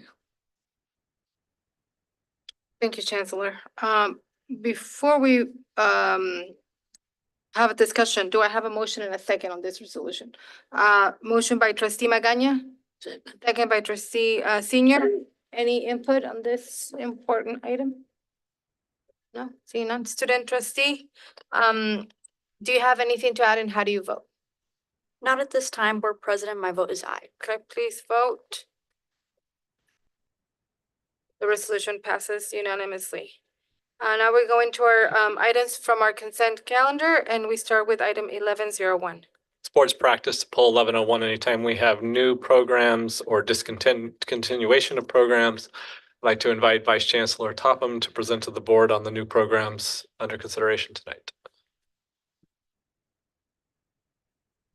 Hello, everyone. Good evening. I am pleased to bring forward for consideration and approval 7 new programs at our district.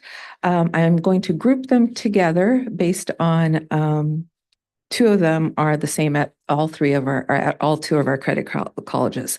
So we'll start with Mathematics 2.0 being offered both at City, Mesa, and Miramar. The Associate of Science in Mathematics 2.0 for transfer is intended for students who plan to complete a bachelor's degree in mathematics or related major at a CSU system.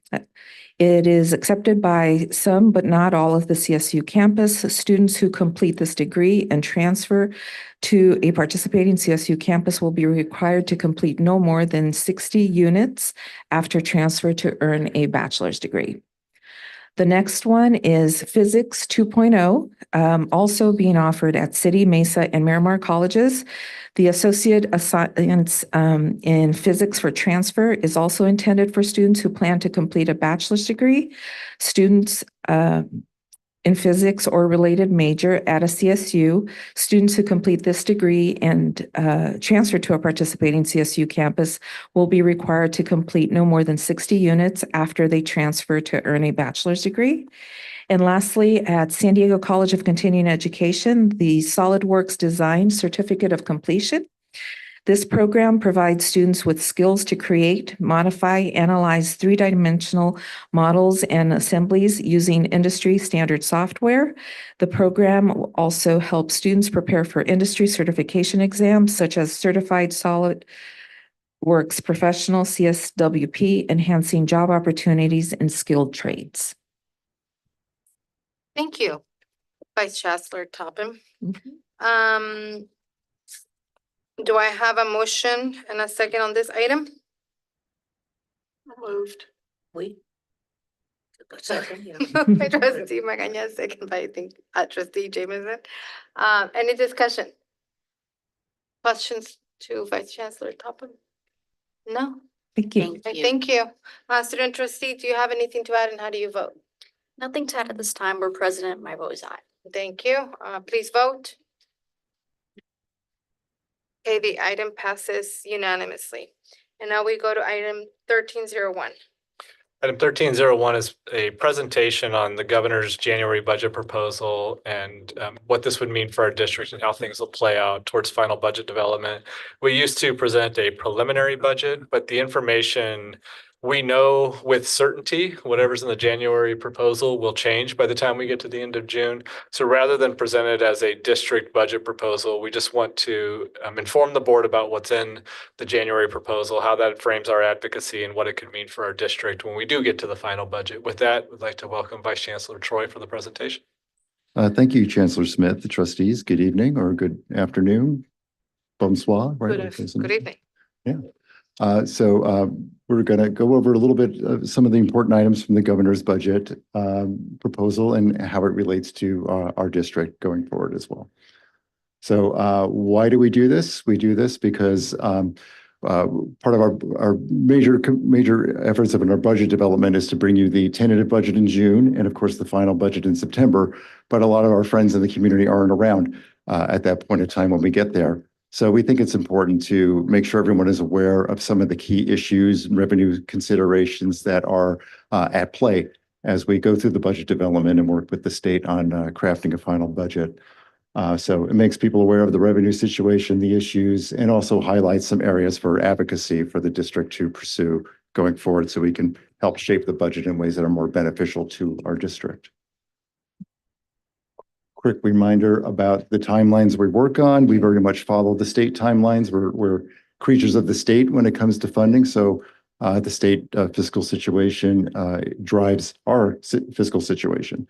So we get the January's budget at the beginning of the year that informs the review we're talking about tonight. Major milestone is the May 14th May revision. That's where the governor updates the revenues available for the budget and often comes with new proposals for us to deal with. And we incorporate that into our June tentative budget. And then, of course, the state has a final budget in June, and that informs our adopted budget in September. So the state timelines do matter a lot for us.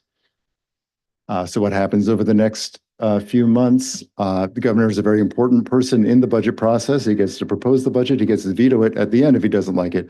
But he's not the only player in the budget. So over the next few months, the legislature will have their turn. They'll have hearings reviewing the governor's proposals. They'll insert their own ideas and proposals into the process. Additionally, we'll have special interest advocacy lobbying the process, including our very own district, hopefully, as we try to craft the budget that works for us.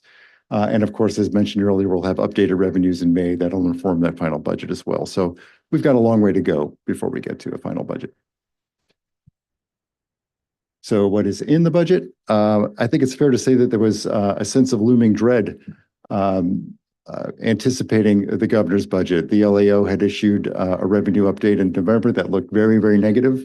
So the governor pleasantly surprised some people by coming with revenues much higher than what the LAO had estimated. In fact, if you look year over year, Governor Newsom is proposing spending increases of about 8.7% higher than the current year. Now, there's certainly some controversy about this. The LAO is much more skeptical about the revenues that the governor estimated than they usually are.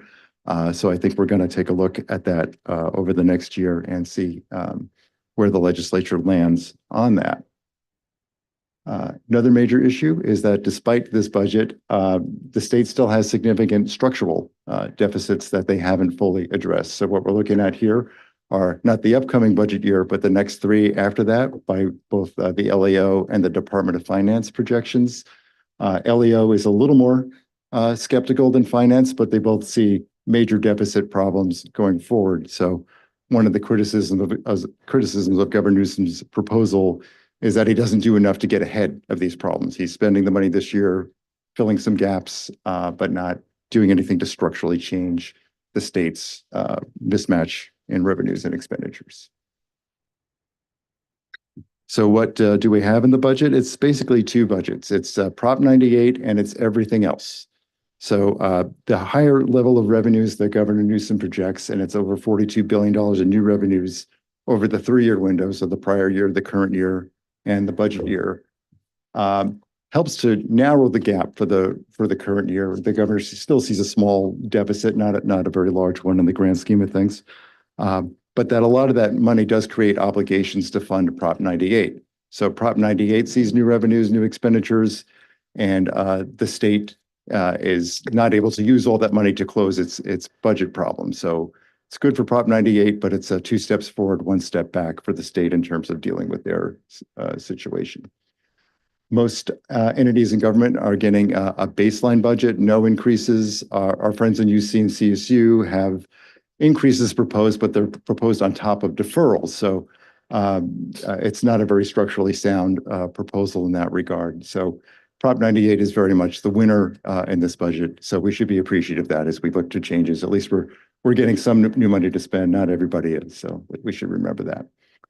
The governor did signal that he'll deal with the structural problem in May. So I guess we'll see what that looks like when we get there. Maybe he'll just propose more revenues. So this is what Prop 98 looks like. I did mention that the new revenues do have the effect of increasing the Prop 98 guarantee.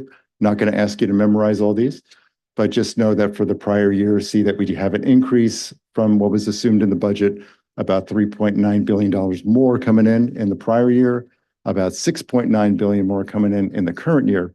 So all these revenues lead to one-time proposals for K-14 education, and that's a good thing. And of course, they've added the budget year in there as well, about almost $11 billion in new money year over year. So sum it all up, it's $21 billion of the $42 billion in revenues that the government proposed is going toward K-14 education. So that's a lot of money. So we're going to spend a little bit of time on Prop 98 just because it's so important. I know the chancellor mentioned some of these issues earlier. So what do we get out of the $21 billion in new revenues over those 3 years? We are proposed for $1.2 billion in total for that time period. And it's split, I'll call it roughly a third, a third, a third. So about a third of that money is going to retire a current year deferral, which is fair enough. They're owed that money, and you don't want to build new program on top of a borrowed money. So I have no issue with retiring the deferral. About almost a third of it, about $418 million, is for ongoing adjustments. So that's for growth and COLA primarily. And then the rest of the money are for one-time adjustments that we'll talk about in a moment. Just to harp some more on some of the Prop 98 issues, and the chancellor spoke to some of this in his update earlier, but in addition to some of the split issues, the governor's not actually proposing to fund us all the money that we just saw, the $21 billion. He's holding back $5.5 billion of the current year money. And what he says is that, well, we're trying to be prudent, right? We know we've got some budget problems here, and we don't want to overextend ourselves and then have to come back and pull back later if things don't look so good. But what's really happening is that he's using that money to plug other issues in the state budget. The problem with that is that we're owed this money one way or another eventually. So he runs the risk of spending in other areas of government and then owing us that money. So we'll be talking about getting our fair share of Prop 98 going forward. The chancellor mentioned that we got an inadequate level of growth funding proposed in this budget, 0.5%. It's I can tell you that just between San Diego and Los Rios, I can name 2 districts. We'll eat up all that growth on our own, never mind everyone else. The larger concern I have with this proposal is that it appears to be autopilot, that every year in January, Department of Finance is proposing 0.5% growth for us. And my concern is that with a lot of the personnel changes that we've seen at the Department of Finance, that they're not very attentive to community college needs. We just seem to be an afterthought. We're getting these autopilot budgets that are not particularly attentive to our needs. So that does put the onus on us to do a lot of work in Sacramento to make sure everyone understands that we're different from K-12. We're growing. They're not. We need a different budget than they do. Chancellor also mentioned earlier that we did not receive COLAs for the Student Equity and Achievement Program or for Strong Workforce. Those are very important programs for us. Note just to focus on student equity and achievement. We fund a lot of employees through that money. And those employees do important things for student services to help our students make sure that they can achieve their educational goals. And when we don't get increases in those funding, funding those priorities gets really tight. So we haven't had an increase since 2022. And if we had just gotten the COLAs over that time frame, we'd have about $2.5 million more in resources in that. So it's very important that we get COLAs for those programs. Mentioned the TK shift earlier. We talked a lot about this last year. I think I just wanted to make sure everyone understood, what that means, like why that hurts us. So traditionally, Prop 98 funds are split roughly 11% for community colleges and 89% for K-12. But what they're doing with transitional kindergarten is they're taking the money for that off the top and not counting it as part of the split. So that's about $2.1 billion that we're missing out on. If we were to get our 11% of that, that would be about $230 million. So that would fund additional growth, that would fund COLAs for SEEP and strong workforce and those other programs that we indicated. So that's something that we're going to talk about in Sacramento over the next few months. Getting to some of the specific proposals now for community colleges. We received a 2.41% COLA. I already mentioned the 0.5% growth. So it looks like our share of the COLA increase going forward looks like about 8.2 million based on our current estimates. So that number can change going forward as we get new FTS information in, but about 8.2 million is what it looks like for us right now. Some other proposals in the budget include 55 million in increase in growth in the current year. So what that's doing is trying to fund some of the unfunded FTS that's out there. I should note that according to the Chancellor's office, it looks like there's about $150 million worth of unfunded growth just in the current year. So this is progress, but not quite enough. There's also a large increase proposed for Calbright College. That would essentially triple Calbright's operating revenue. So we feel that this is not an appropriate proposal for us. We're not even convinced that Calbright is necessary given our ability to cover some of those issues that they address. There's also some one-time money for the Common Cloud platform and to handle credit for prior learning issues. We don't take issue with those proposals. We think those make sense. In terms of the one-time resources that's proposed for us, there's more money for the Common Cloud data platform, and we think that's a good proposal. You might remember last year, the governor rather proposed over $300 million for Chancellor's office IT projects, which was excessive relative to the other needs of the system. We do think the Common Cloud data platform makes some sense. It allows the state to have better data governance, have real-time access to information, do longitudinal studies. We think that supports worthy infrastructure for the state. So we take no issue with this proposal. There is money for local districts to work on the credit for prior learning as well. I know our district is very active in that, so that's a proposal that we welcome as well.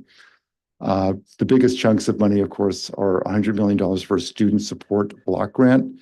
This is similar to the $60 million block grant we got this year. That would be important for us to help provide basic needs for students and even backfill some of those federal cuts that we're seeing at the state level. So we support that. And also over $120 million for deferred maintenance is out there. So again, that's a good proposal. So I think the $100 million for student support block grant, that's probably very safe with the legislature. I think that will stick. The deferred maintenance often appears to be the play money for the legislature. If there's different things that they want to do, they'll often pick that dollars to divert it to other resources. So we're not sure what we'll get out of that. Again, in terms of the SCIF, as I mentioned earlier, the 2.41% COLA, we estimate right now will be a little over $8 million. and a year-over-year increase for us.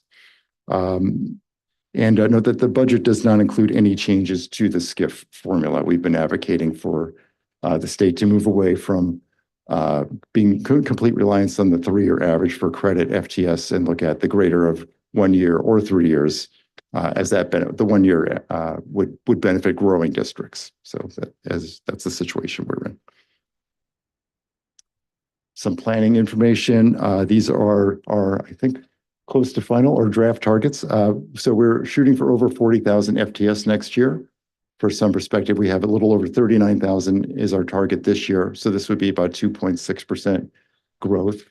And with that, we're looking towards CCAP, the dual enrollment, to help expand our enrollment going forward. As we know, those high school graduating classes are shrinking. So we have to look at other ways to get enrollment. And again, to support this, again, we're going to need increased growth funding in the budget. 0.5% is not going to cut it. So some issues and concerns. Is this a get out of town budget? So as you know, this is Governor Newsom's last year in office. He may have his eyes on another office. You may have heard something about that. So there's some concerns that if you assume the revenue is a little bit high, you get to skirt some problems and it's the next governor's problem next year. I would never accuse a governor of those kinds of thoughts. But it is something that we have to be wary of. Will community colleges get our fair share of Prop 98? Again, there's issues with the split, with the TK shift, with withholding $5.5 billion of current year funds. We think there's more money out there on the table that represents our fair share. So we're going to be talking about that in Sacramento. We need more growth funding, as I've already mentioned several times, and advocating for the SEEP and strong workforce programs. Again, very crucial programs for our students. Haven't seen increases in years. Those are things we need. And we are supportive of changes to, again, revising the SCIF program to allow for the greater of the 3-year average for credit FTS or 1 year, and also lifting the 10% growth cap. If districts out there can support 10% growth, those are real students. They have real educational needs. Why are we denying them the education they need to advance their careers? So we think that cap should be lifted. Some items for multi-year planning, and of course, we'll deal with more of this as we get to the tentative budget in June and the final budget. We have to maintain our ending balance reserve of 16.7%. That's the state minimum, but also more importantly, having those reserves helps ensure against some of this economic and political instability we're seeing out there, both with potential for the revenues to be not as robust as we hope, and also the federal turbulence, as we know, is a big impact, can have a big impact on us. We need to make sure we're utilizing Measure HH funding efficiently. There are ways of spending those dollars that can not only benefit the district infrastructure, but help support our general fund. And I know Dr. Peterson and his team are working on some of those issues. Offset declining high school graduation rates, with CCAP and serving adult students. We think those are our major opportunities for growth going forward. And again, continuing to improve our standing in the SCIF formula, not just with FTS, but looking at items like the supplemental allocation as well. There's a lot of money out there if we can get more students simply to fill out the FAFSA form. So we'll be working on that going forward. So this is just the beginning of the process. There's many months to go. As I mentioned, there's opportunities for advocacy. The legislature will have their say in the budget. And when we get to May, we'll have a whole new estimate for revenues. So hopefully, in the meantime, we can work to craft this budget in a way that supports our district a little bit better than what we're seeing today. And with that, I'm happy to take your questions and comments. Thank you. Yeah. Trustee Milker. Hi, Dan. Hi. Good presentation. Well, thank you. Excellent use of PowerPoint. Not so many numbers. I know you don't like too many numbers on the page. I just quickly, could you just elaborate? There's two things in there that I didn't quite understand the connection, or maybe there is no connection. That the governor is holding back $5.6 billion in Prop 98 funding. Right. And then there's the exclusion of 2.1 billion for TK from the split. Are those two numbers related? In other words, is the 5.6 billion include the 2.1 billion, or is it basically 7.7 billion? Right, it's basically 7.7 billion. So the 5.6 is for the whole pot of K-14, the whole thing. He's not proposing any of that for us or for K-12 either. The 2.1 is all within the pot of Prop 98. He's spending it, but it's all going to K-12. We should be getting an 11% share of that. Yeah. So. So what's he going to do with the 5.6 billion? Well, right now, by not giving that out, he doesn't have to cut 5.6 billion from the rest of the budget. So he's spending it on other areas of the budget. So UC, CSU, healthcare, et cetera. Know how can that be legal under Prop 98 for them to Prop shift 98 money that's supposed to, under Prop 98, go to K through 14? Yeah, so ultimately there's a true up when we get to the prior year that determines, okay, here's what the revenues were, here's what the calculation says, and that money has to go out. So he's buying time because it's not final yet. Oh, okay. So he's going to wait till next year to see how things shake out and hope that the revenues come in a little bit higher. Thank you. Anyone else? Gambling. No? Okay. Agree. Great presentation. Thank you. Appreciate We'll see you soon, but also in May. That's right. For the May revision. Okay, so now we go to 1302. Yeah, and so Vice Chancellor Troy can stay up there at the podium. This is a presentation of the district's audits for 24-25 fiscal year. And as we prepare for the presentation, just want to remind the board and highlight that in 2023, we changed our audit firms and brought in Eide Bailly. And then Acting Vice Chancellor Nancy Lane worked with them, and we identified a number of areas that we had technical non-compliance in our processes. And in the presentation to the board that year from Nancy and I, it was a commitment that this is a good thing because we've identified issues that we need to fix. But that always comes with some risk of years later, we haven't fixed them and what's been happening. And so very happy to present this audit and the outcome you're going to see. And I want to recognize Rachel Green, who's joining us, and the staff at Eide Bailly, who have truly been partners in this work. It's a phenomenal relationship that we have in making sure that our district is accountable with the way that it's using its resources. With that introduction, Dan. Yeah, thank you. Very, very pleased to have this presentation on the agenda tonight. As Chancellor Smith said, a lot of work goes into upping our game, improving our operations to make sure that we're doing things the right way, in a way that you can be proud of us when you go out to the community. You can go out to the community and share that we're fiscally responsible and that we do things the right way. It takes a village to get a clean audit, not only finance and business services, but other areas of the district office and the colleges as well can pat themselves on the back. And with that, I'm spoiling some of Rachel's presentation because she's about to tell you what's in this budget, but or rather audit. And with that, I'll introduce Rachel Green. Rachel is the senior partner for Eide Bailly and the lead on the audits that she's going to present to you tonight. So with that, I'll turn it over to Rachel. Thank you so much, Vice Chancellor Troy. I appreciate that. And yes, you did steal my thunder a little bit, but that's quite all right. I am very excited to present the results of the audit to everybody tonight. So good evening, trustees, Chancellor Smith, members of the public.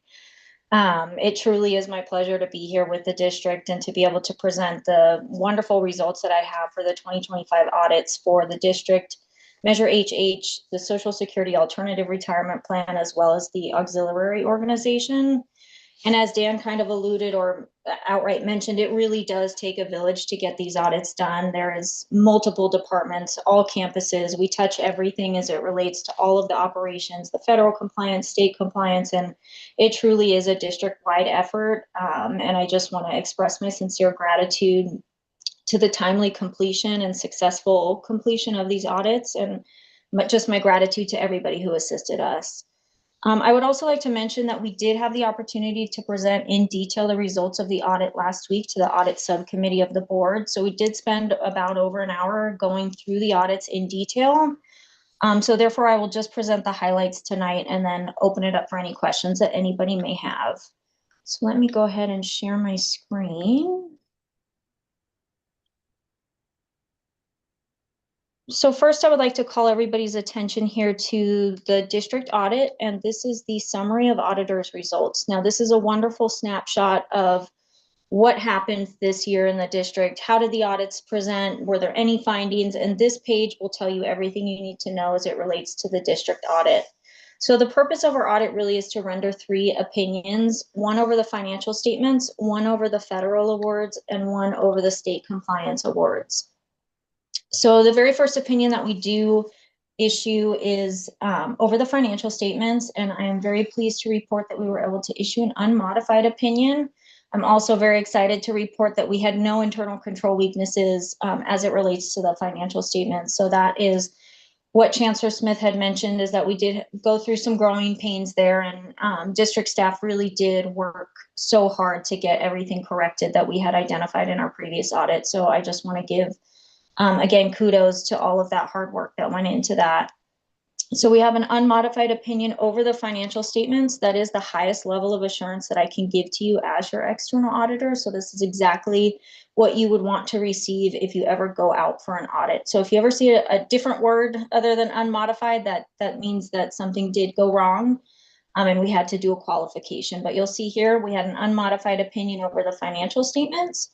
We did also have an unmodified opinion over your federal awards. This is also an area that we saw great improvement from last year. Last year, we actually did have a qualified opinion, but I'm very excited to report that the district's hard work did pay off, and we were able to issue an unmodified opinion over the federal awards that we did test. You'll see here that we did test a variety of different programs, the Student Financial Aid Cluster, your Career Tech programs, as well as those Hispanic Servicing Institution programs. Again, we also do render an opinion over your state compliance. So every year, the Chancellor's Office gives us a very long list of compliance areas that they do want us to test. And we were also able to issue an unmodified opinion as well. So again, 3 unmodified opinions, 3 clean opinions. This is exactly what we would want to see as we go out for any audit. Next, I will move on to Measure HH. And I am going to point to first our performance opinion. So when we do the audit of Measure HH, there are actually 2 opinions that we render, one over the financial statements for Measure HH and one over the performance portion of Measure HH. And the performance portion of Measure HH, what I'm presenting to you now, is basically, did the district comply with spending the bond funds on only voter-approved projects? And you'll see here that we did test approximately 76% of the total expenditures of Measure HH. And when we move down to our audit results, here we have that the results of our test indicate that the district has properly accounted for the expenditures held in the Measure HH bond fund, and that such expenditures were made for authorized bond projects only. So this is what we would call a clean performance opinion, a clean compliance opinion over your Measure HH funds. And again, this is exactly what we would want to see, what you would want to present to the public if they had any questions about the results of the Measure HH bond. In addition to this clean compliance opinion, we were able to issue an unmodified opinion over the financial statements for Measure HH. And what that means is that the information that was presented to you via the District's 311, probably back in October, that this information was accurate as management presented to us, and we did not have to make any audit adjustments for those financial statements to conform with GAAP. So again, that's exactly what we would want to see anytime we go out for an audit, and especially over those these highly sensitive bond funds that you guys do have.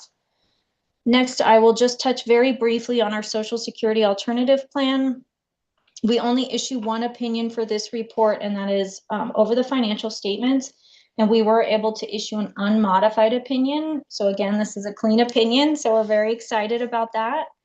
And then moving to the auxiliary organization as well. We only issue one audit opinion over the auxiliary's financial statements, and we were also able to issue an unmodified opinion as well. So all unmodified opinions. I'm very excited about the results of these audits. I think a district should be very proud and really all of that hard work did pay off. And at this time, I would be happy to answer any questions that the trustees may have. Thank you very much, Rachel. I know that my colleagues, trustee Magana and trustee Milgram, were in the subcommittee, so you got to hear the very detailed report. Would you like to add anything? No, it's just very boring, which is just the kind of audit I like, you know. There's no findings at all. Sorry, Rachel. I am Hi. glad that the district took care of last year's findings. And I know that this takes a lot of work over the 4 colleges as well as the district office. And so kudos to everybody involved. And thank you for leading us, in that and listening to the very detailed report. Although it's boring, I mean, it's good news that we have a clean. And I invariably, when we do these audits, I always remind people that all the audit does is say that we spent the money the way we were supposed to spend the money. It's always up to all of you to determine that we spend the money in an effective way to support our district and students, so. Thank you. Anyone else? No? Right? So we need a motion to accept the audit findings. Thank you, Rachel. So moved. We're gonna vote. Moved by trustee Milgram. Second by trustee Magana. Student trustee, do you have anything to add and how do you vote? Nothing to Oh, add. wait, I did forget something. No, we had the discussion. Sorry, go ahead. Nothing to add. Yes, nothing Sorry. to add. Thank you, How Board do you vote? President. My vote is aye. Thank you. Please vote. The item passes unanimously. Thank you, Rachel. Have a good night. Thank you too. Thank you so much. First. And now we move to item 1318. Sorry for. Each year, the board is required to set our non-resident tuition fee and capital outlay fees. There are 3 options in setting the fees. One is to use the district's calculated cost of providing education services for non-residents. The second is to use the statewide average. The third is to use the calculated cost rate for a district that borders our district. Our district's past practice has been to use the lowest of those 3 figures. We're bringing that recommendation again this year. Our calculated cost would go from $369, which is what we've been charging in the current year, to $386. The statewide average is $409. The Grossmont-Cuyamaca district's calculated cost is $377. So an increase of $8 over our current and the lowest possible rate we can set at. So we're recommending the board set our non-resident tuition at $377 for the 26-27 academic year. Thank you, Chancellor. Before we have a discussion, do I have a motion and a second on this item? So moved. Moved by trustee Senior. Second by Second. trustee Magana. Sorry, Oh, guys. sorry. Yeah, any discussion on the item? No? Seeing none, student trustee, do you have anything to add and how do you vote? Nothing to add at this time, Board President. My vote is aye. Okay, thank you. Please vote. And the item passes unanimously as well. And now we move on to section 15. We start with 1507. Chancellor. Yeah, so perhaps I recommend the board could take one action item to approve 1507, 0809, and 10. I'll provide updates on the emergency actions in all 4, and then the board could take them together. That's agreeable, okay? In item 1507, this is the repair of damage to the baseball field netting at City College. The estimated completion of repair of the netting is the first week of March. The estimated final cost is $532,000. This will be an update again at our March meeting.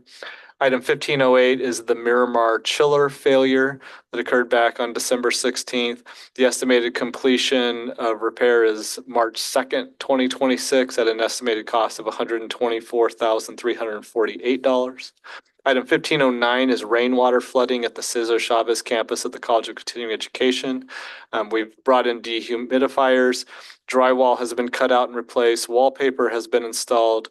The components of a chair rail have been installed. The end caps for the chair rail were expected to be completed today. I don't have an update to the exact minute, but the expectation is we're very close to completion at an estimated cost of $75,000. And in item 15010, there was a sewer line collapse in the main building bathrooms at the Educational Cultural Complex at the College of Continuing Education. Pipe cleaning has been initiated. The expected completion is this week, and the total expected cost is $27,563. We'll have updates on all of these at our March board meeting. Thank you, Chancellor. Before we have a discussion, do I have a motion and a second on these 4 items? So moved. Moved by trustee Milgram, second by trustee Magana. Any discussion on the items? No? Okay, student trustee, do you have anything to add, and how do you vote? Not at this time, Board President. My vote is aye. Thank you. Colleagues, please vote. Okay, all items pass unanimously. And now we go to item 16. Yes, we have an 1. information report to the board. The board is required periodically to receive training on the Brown Act, including when there are substantive changes. As General Counsel Kostic makes his way up to the podium, Senate Bill 707, which was signed into law last year and effective in January, does overhaul and standardize some key provisions of the Brown Act. And so we want to have training for the board briefly on these changes. Thank you, Chancellor. Have the pleasure of being the last presenter this evening. And as we all know, the Brown Act can be very exciting. So I'm going to use this time appropriately. And if we could forward to our first slide, I'll just go through a summary of some changes that we'll talk about briefly this evening. We have a new law, Senate Bill 707, was signed in 2025 and became effective at the beginning of this year, and it's going to last through 2029. It's one of those laws that doesn't last forever because the legislature wants to revisit some of the things that it did here. One of the things that's required now is we're going to give our trustees a copy of the Brown Act. It is written to say when people are elected, but I presume they also meant at the beginning of the law, and there's not a set schedule, but presumably we'll provide you an updated copy whenever you need or if there are further changes in the law.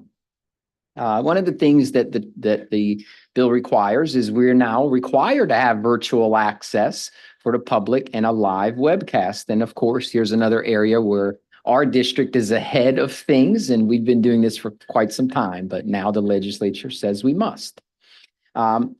One of the key changes to the Brown Act is to the just cause requirement that came into being during COVID, which expanded the ability to attend remotely. And now there is an extension of that because the previous law sunsetted, but we'll also talk about some changes. It's different now and more streamlined and I think easier to use. So I do like it. The legislature also now tells us that if someone needs an ADA accommodation, and that's the reason why they need to appear remotely, they don't need just cause. So that's a really wonderful change that they're recognizing that there are people who should be able to participate and they can't do it the way all of us or most of us can. So that's a nice change to see. We are now expressly authorized to remove disruptive participants who participate virtually.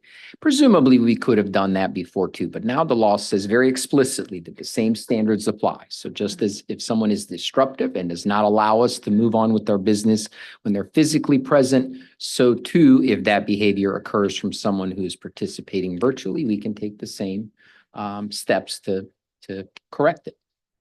And then there are some reorganizations which are not so exciting. It's just renumbering so that things are in hopefully a more logical order. So let's go to our next slide.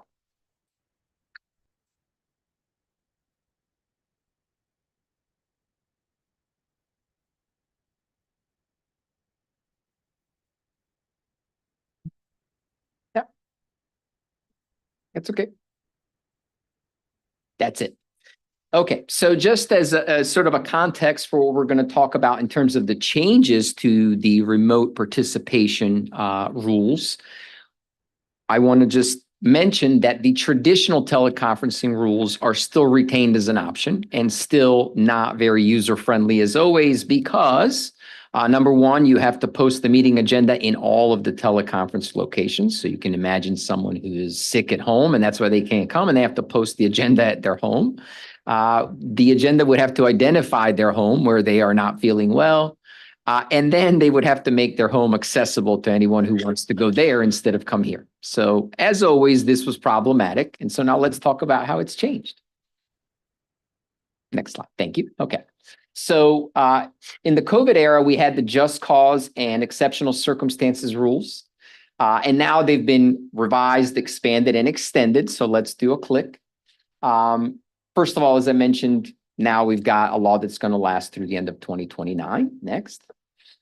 It's going to require audio video for our board members. Now, again, we're ahead of that, but you can districts with less technology or governing boards with less technology, we're sometimes using telephonic communication, right? That 20th century thing. We're already set up for this, so we're good there. Take a click. Now, this is really the thing I wanted to get into a little more. The revisions combine just cause and exceptional circumstances.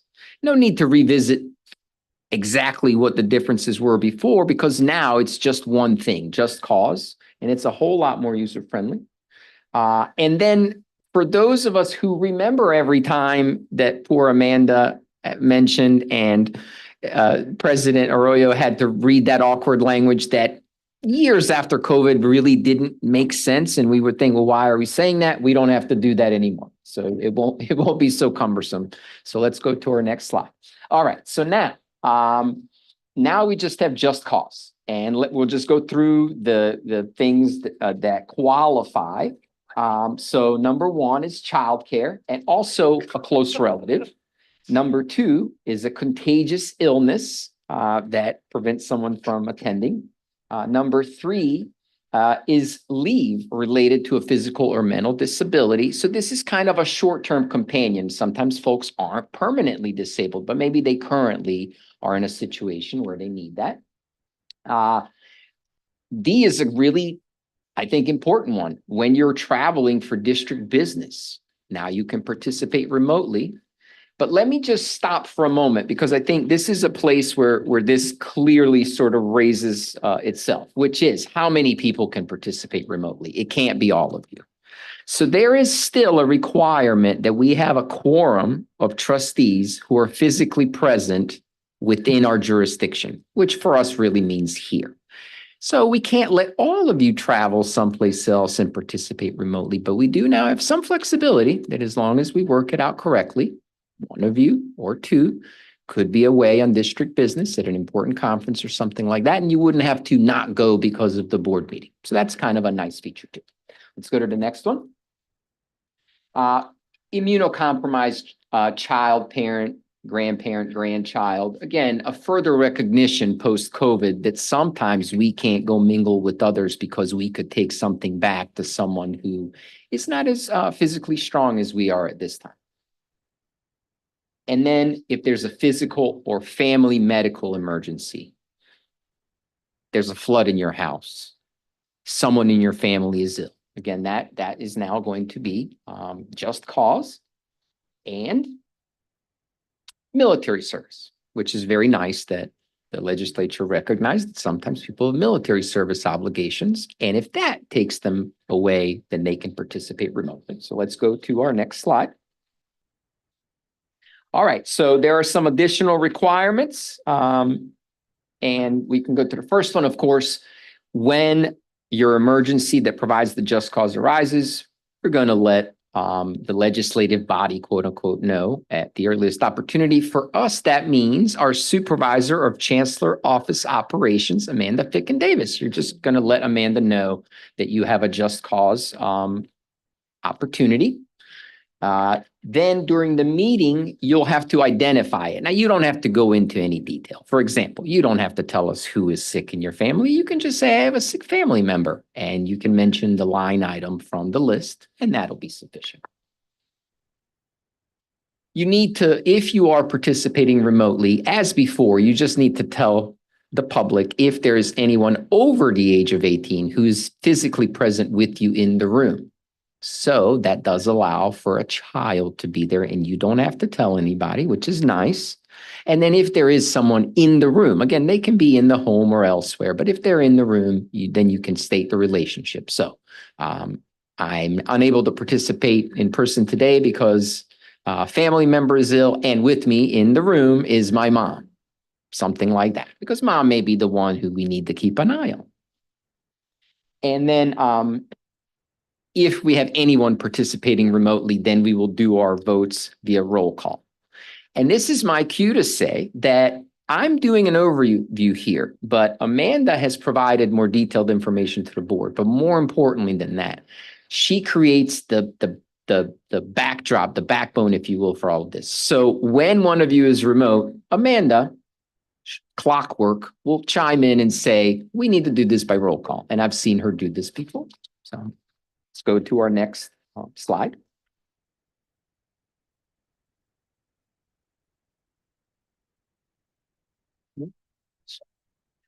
Let's do our first additional change. So now, as I mentioned, someone with an ADA qualifying accommodation can appear remotely without just cause. So that can actually be a permanent situation for as long as it lasts. Next. They've added a local emergency as a basis. So now you all can declare a local emergency. And when you do that, then based on that emergency, one of you can appear remotely.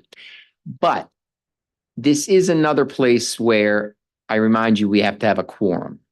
So depending on the nature of the emergency, presumably it gives us flexibility to allow someone who may be in more peril to appear remotely. Maybe they are in the part of town that's more affected. Maybe they cannot reach us because of whatever is going on and the roads are blocked. But if we can't have a quorum of you physically present, then we can't really have the emergency meeting at that moment either. So we still do have to have that quorum, but this does expand our ability to adjust to local emergencies as declared by you, the board members. All right, and let's take our next one. I already mentioned this. We can remove a virtual participant on the same grounds as an in-person participant. I already mentioned we'll be providing copies of the Brown Act. I already mentioned that we have to allow the public to be able to access our meetings, and we have to have a live webcast, and we do. And then there's some reorganization, which is not so interesting to anyone who's not looking things up as I do from time to time to answer questions. And that's it. So if there are some questions in these changes, I'd be happy to answer. Otherwise, I will be pleased to close out my presentation. No? Any questions? No? Thank you. Okay, you're very welcome. Thank you very much. All right. Well, seeing no further business on the agenda, and if there are no objections, this meeting is now adjourned. Have a good night.